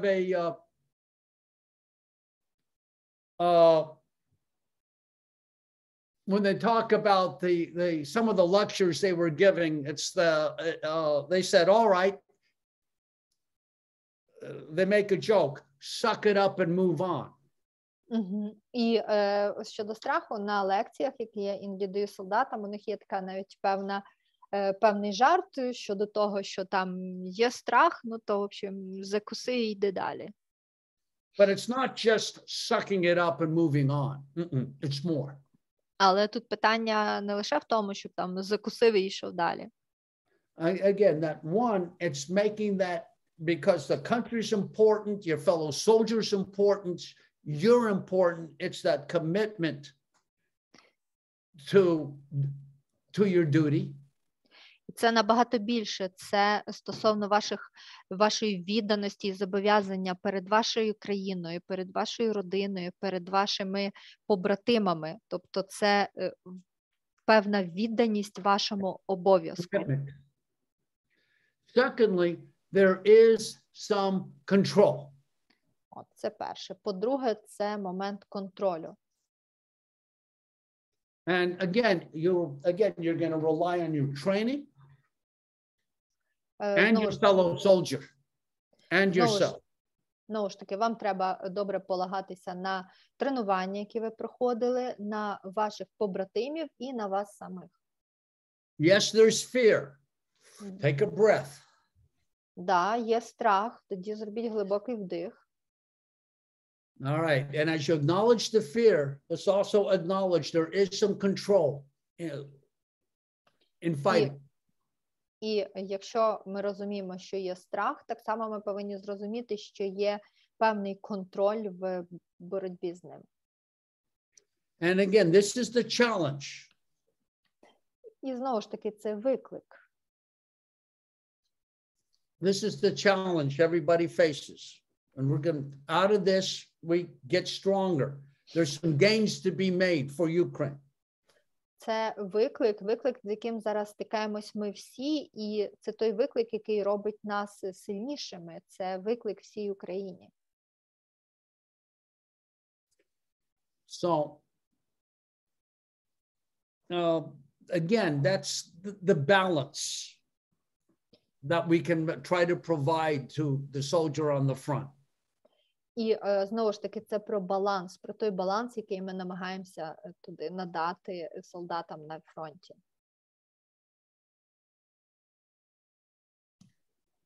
I'm thinking there's, from everything I'm hearing too, there's leadership and motivation. You're not alone here. І також я хочу сказати, що дещо, про що ми вже говорили тут, це питання про лідерство, про мотивацію і про те, що ти тут не сам. Your country's behind you. За тобою вся твоя країна.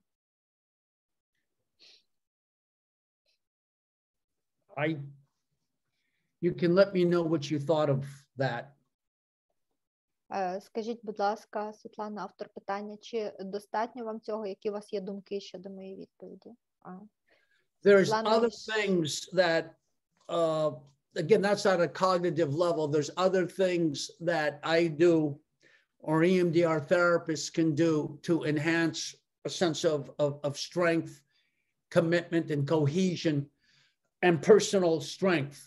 All right, we can help a person focus on past experiences that they had where they felt courage. Знову ж таки, є ще дещо, що я можу робити, я особисто як психолог, або також з позиції EMDR-терапевта, те, що я можу робити для підвищення духу, бойового духу, сили, підвищення згуртованості і підвищення відчуття залученості у солдат. Це, в принципі, може бути акцентуація уваги на тому, що вони вже робили до цього і що було успішним. As one commander put it, war veteran and commander, been involved in numerous battles. Як казав один ветеран, командир, який до цього пройшов багато битв. And what he says is, before the battle starts, as I'm getting ready, I go through my library of successes.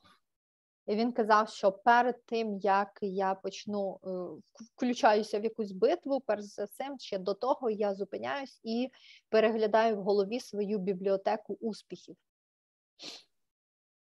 What are some moments where you felt that survival resource and that courage? Де були ті моменти, коли ви включали повністю свої ресурси виживання і свою зацікавленість? Now, I haven't talked about it yet, but this is where mental rehearsal. І ще ми про це не говорили, трошки зупинимося, це таке певне якби ментальне посилення.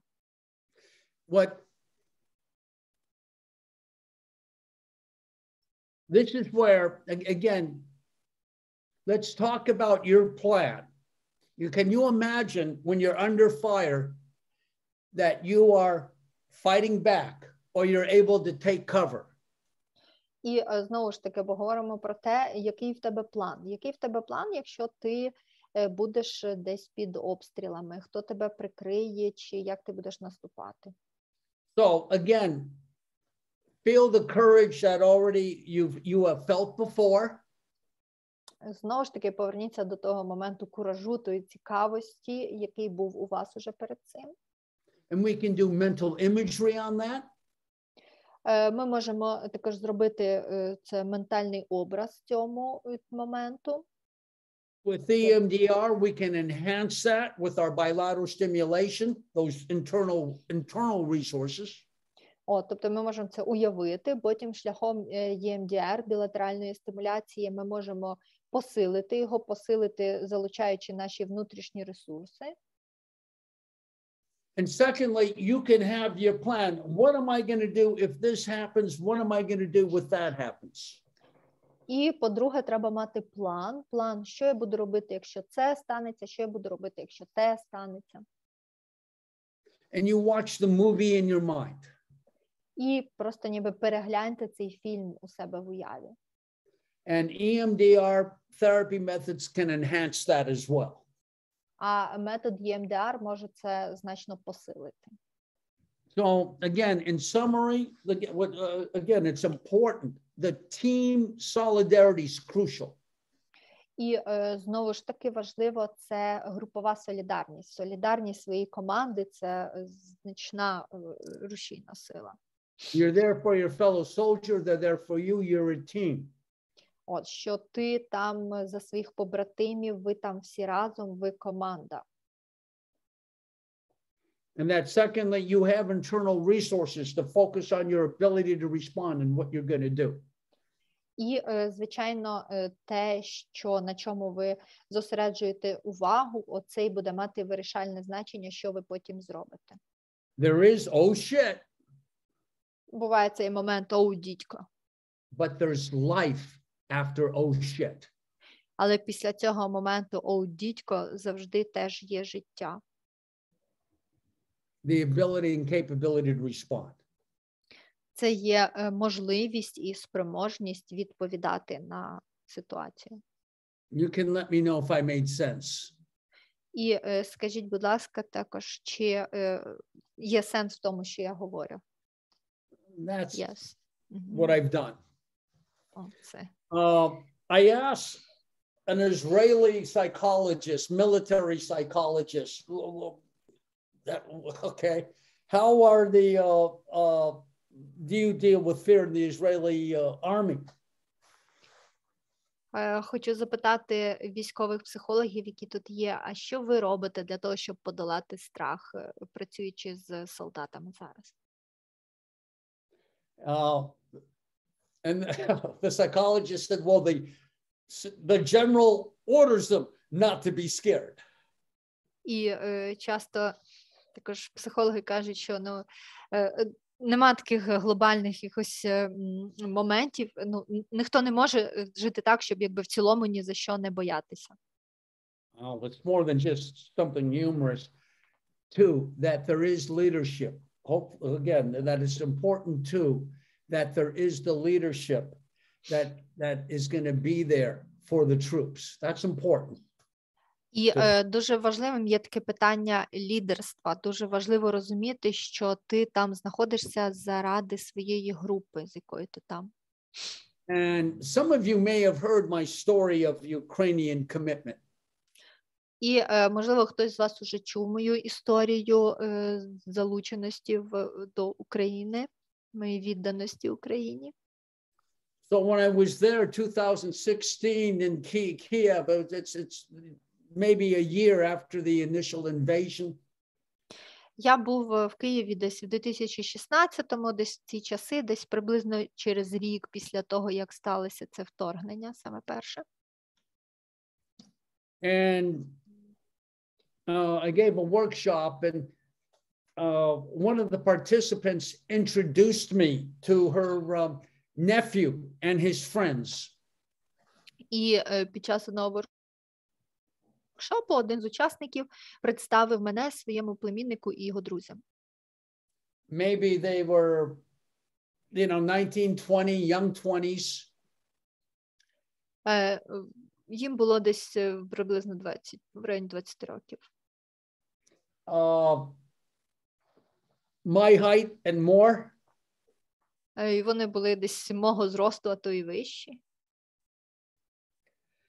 And they said that they were going to the front. І вони тоді сказали, що ми йдемо на фронт. They had gotten some money together so they could have rifles, and they found somebody to train them. Вони зібрали гроші, купили рушниці і знайшли когось, хто їх там тренував, навчив цьому. And they were going to have a week training and then report to the front. І їх тренували протягом тижня, а потім мали все відправити на фронт. I was very moved. Я був дуже тронутий цим. Hoping that if I were that age in the Ukraine, that I would have the courage that these young men had. І я думав про те, що якби я був українцем приблизно їхнього віку, в мене також був би певний кураж, певна цікавість зробити те саме, що роблять зараз вони. So,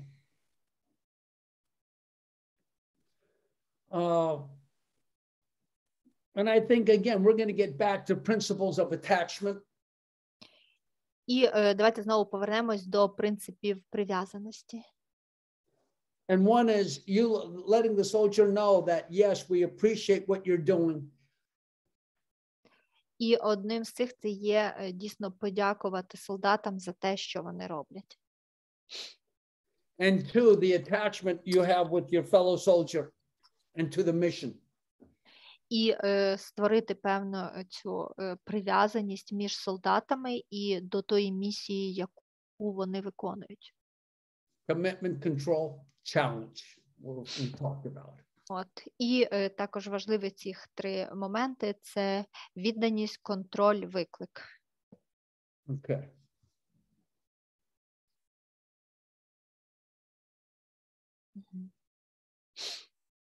So, okay. Anything else in chat? Well, there are no questions, only big gratitude to you, and thank you for this actual and interesting seminar. Okay. So I can continue with another PowerPoint on psychological first aid, all right? Тоді продовжимо наступною презентацією про першу психологічну допомогу.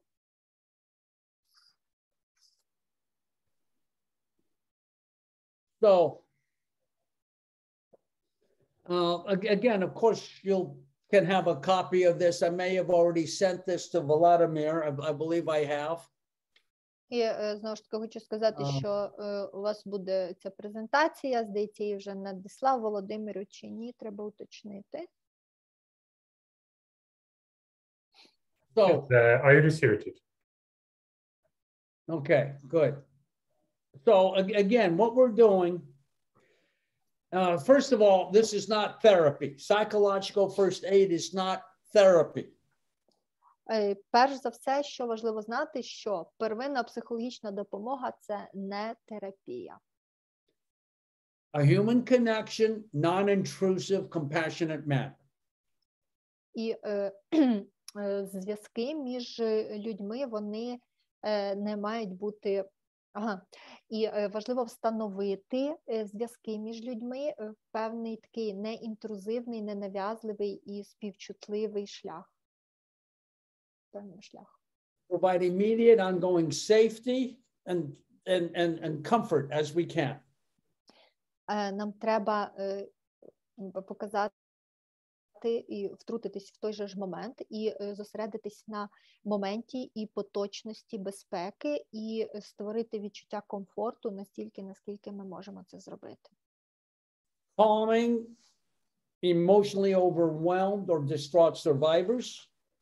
Необхідно заспокоїти тих виживших, які емоційно перевантажені або емоційно відсторонені. There are relatives of people who have been killed, and maybe these people were present. І також можуть бути родичі чи друзі, яких вбили, і, можливо, вони також зараз там наявні. A loved one is dead, maybe they were experienced the same circumstances. І, можливо, коли загинув хтось із рідних, то, можливо, ця людина знаходилась в тих самих обставинах. And again, remember, all you can do is love them, just be there. There's nothing you can say that's going to make them feel better, but just be a calming presence. І пам'ятайте, що в цій ситуації все, що ви можете зробити, це просто бути там і любити їх. Насправді ви не зможете зробити нічого такого, що їх, що полегшить значно їх стан. Просто будьте там, таке ніби заспокоюючим теперішнім. And depending on circumstances, maybe the survivors can tell you what their immediate needs and concerns are. And you gather additional information as appropriate. І, можливо, виживший зараз, залежно від стану вижившого, можливо, людина може вам сказати, що саме їй необхідно саме в цей момент, або, можливо, допоможе вам зібрати ще якусь певну додаткову інформацію про людину, про себе, про свої потреби. As we can, we want to connect survivors to social support network.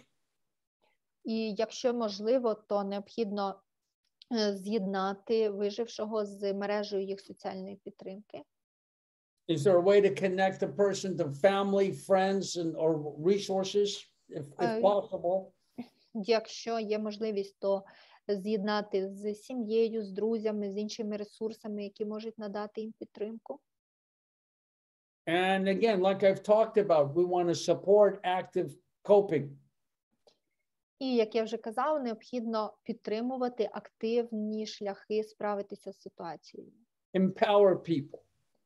Якось посилити, зміцнити силу людини. We provide information.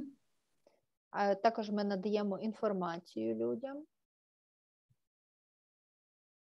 We help link people to resources. Допомагаємо людям доєднатися до певних ресурсів. Be clear about your availability. І також треба чітко усвідомлювати ваші можливості в цей момент. What you can and can't do. Що ви можете зробити, а що не можете. Sometimes all you can say is, I'm just here to provide support. I'm just here for you. Іноді все, що ви можете зробити, це просто сказати, що я тут, щоб підтримати вас, я тут з вами.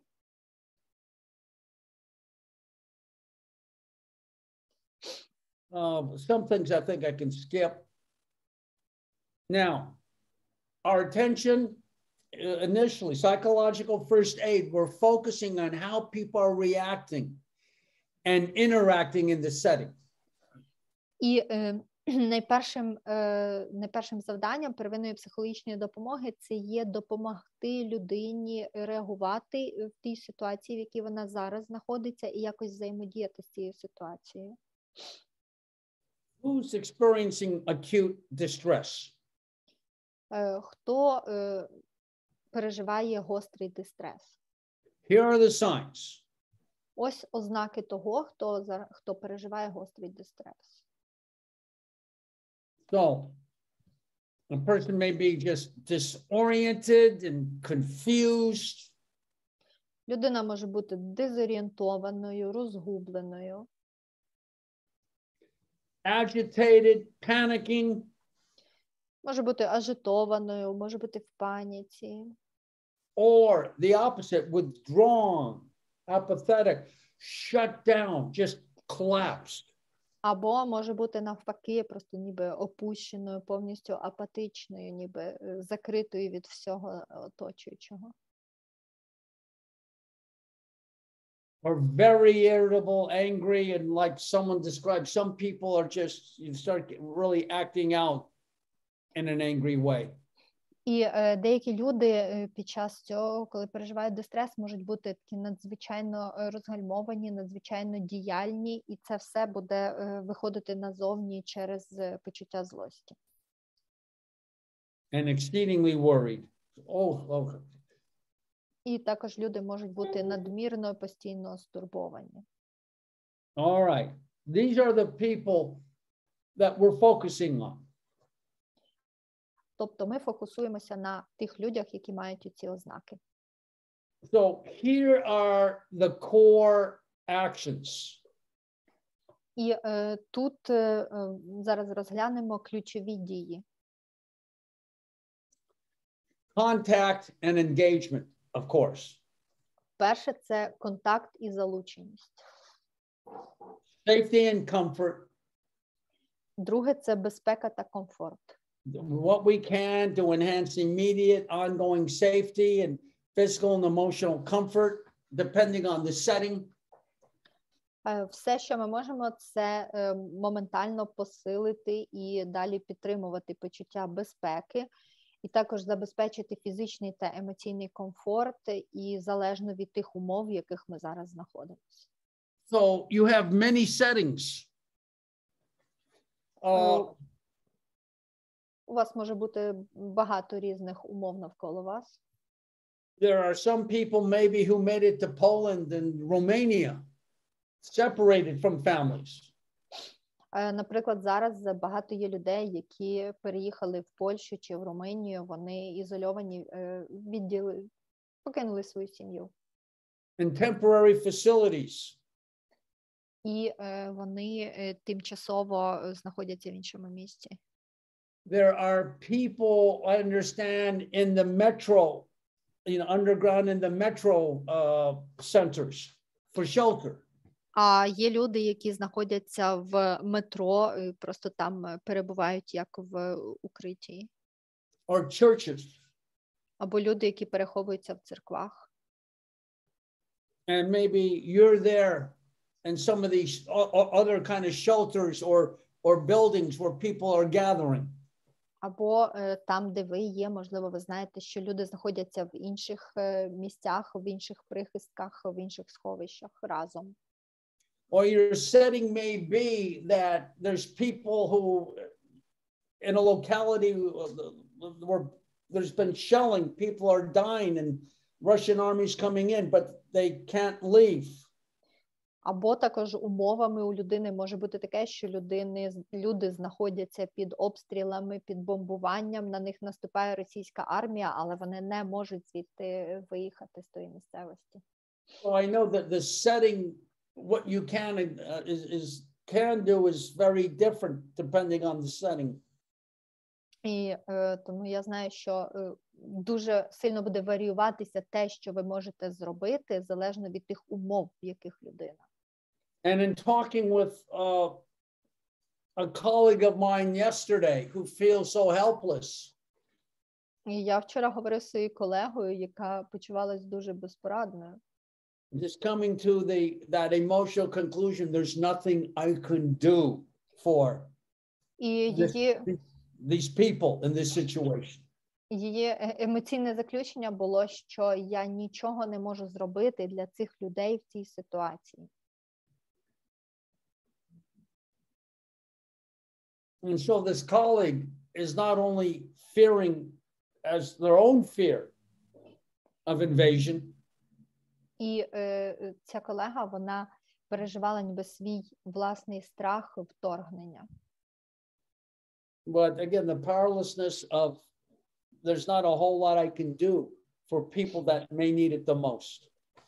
І це ніби таке відчуття безсилля, тому що я нічого не можу зробити для людей, які зараз дуже потребують, щоб щось для них зробили. So I just want to appreciate that again, that yes, we are faced with our own vulnerability. І тому варто їй подякувати за її переживання і просто наголосити на тому, що кожен з нас стикається з його особистою ранимістю. So this is a good time to say, like Isabel Fernandez said, and I'm going to say the same thing, that we want to provide as much support as we can. Just let us know how and what we can do.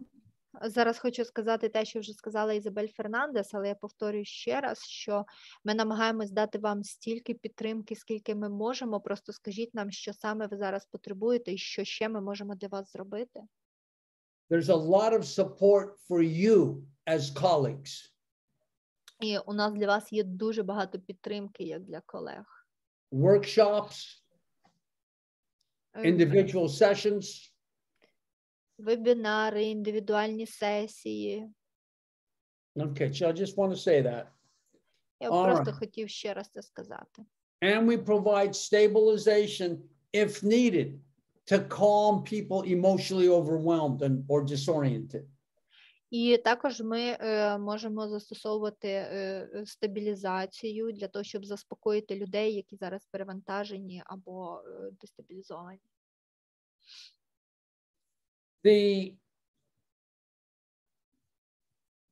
Understand too that many people not only are dealing with what's happening today, but their past traumas are being triggered.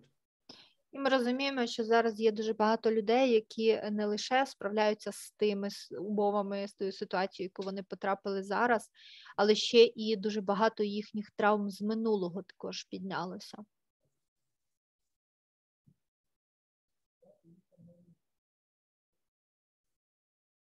So what we do then is just help the person make the connection. І все, що ми робимо, що ми маємо зробити, це перш за все допомогти людині встановити зв'язки. Understanding what is being triggered can help disconnect it from the present situation, can help calm it.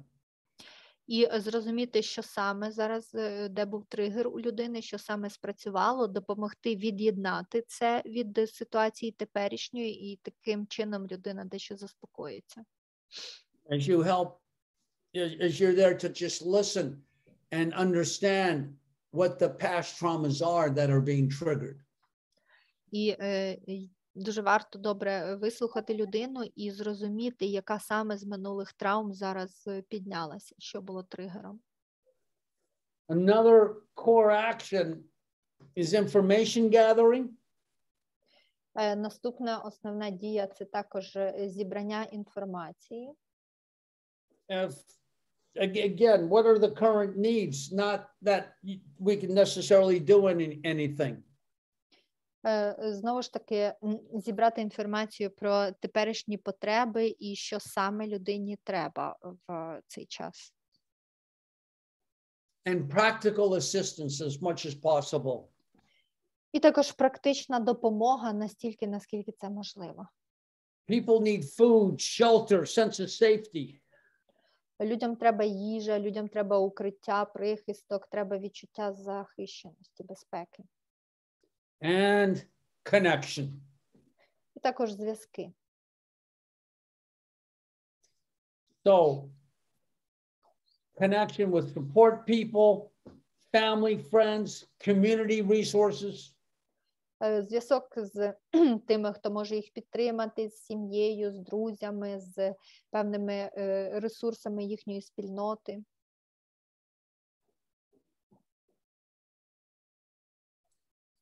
We want to provide education on coping, about stress reactions and coping.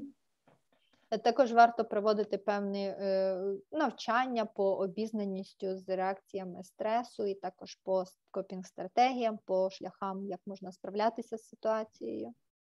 Promote adaptive functioning to keep moving. Треба створювати певні адаптивне функціонування для людини, щоб вона продовжувала рухатись. And as we've talked about, link with available resources and services. І також важливо створювати певні зв'язки з службами та ресурсами, які можуть допомогти, які співдружні.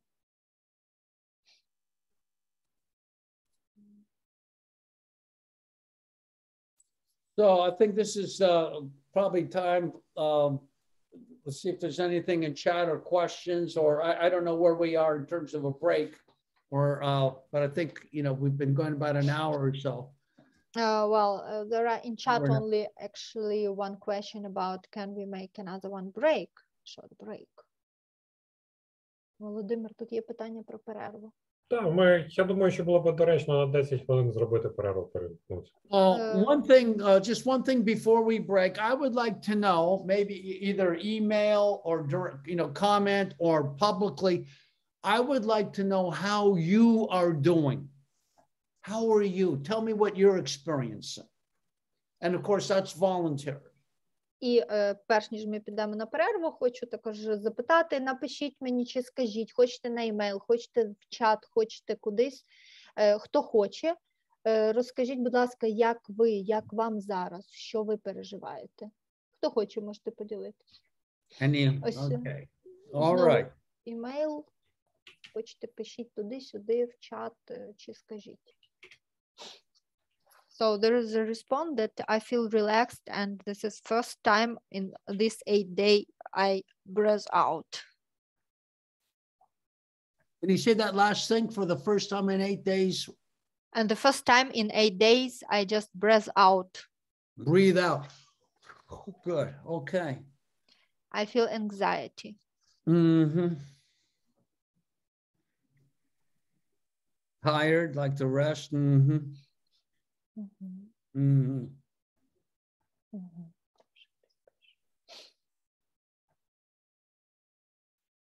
В принципі, да, це останню годину ми присвятимо дискусії, будемо відповідати на питання, які ви можете задавати в чат або вже є в коментарях. Але, наскільки я бачу, питань, здається, поки що немає, так?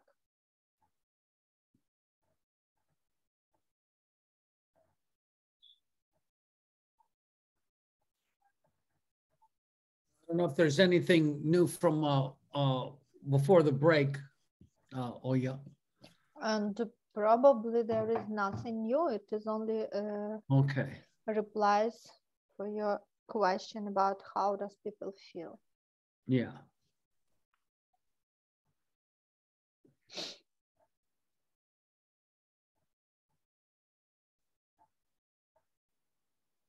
Okay.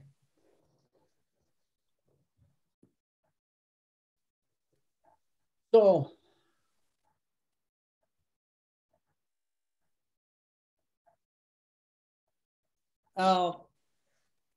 for this, Volodymyr, may be good to turn off the recording so that people aren't recorded. Okay. Може, виключіть, будь ласка, запис. Можливо, люди зараз не задають питання, бо не хочуть бути записаними. Можливо. Yes, it's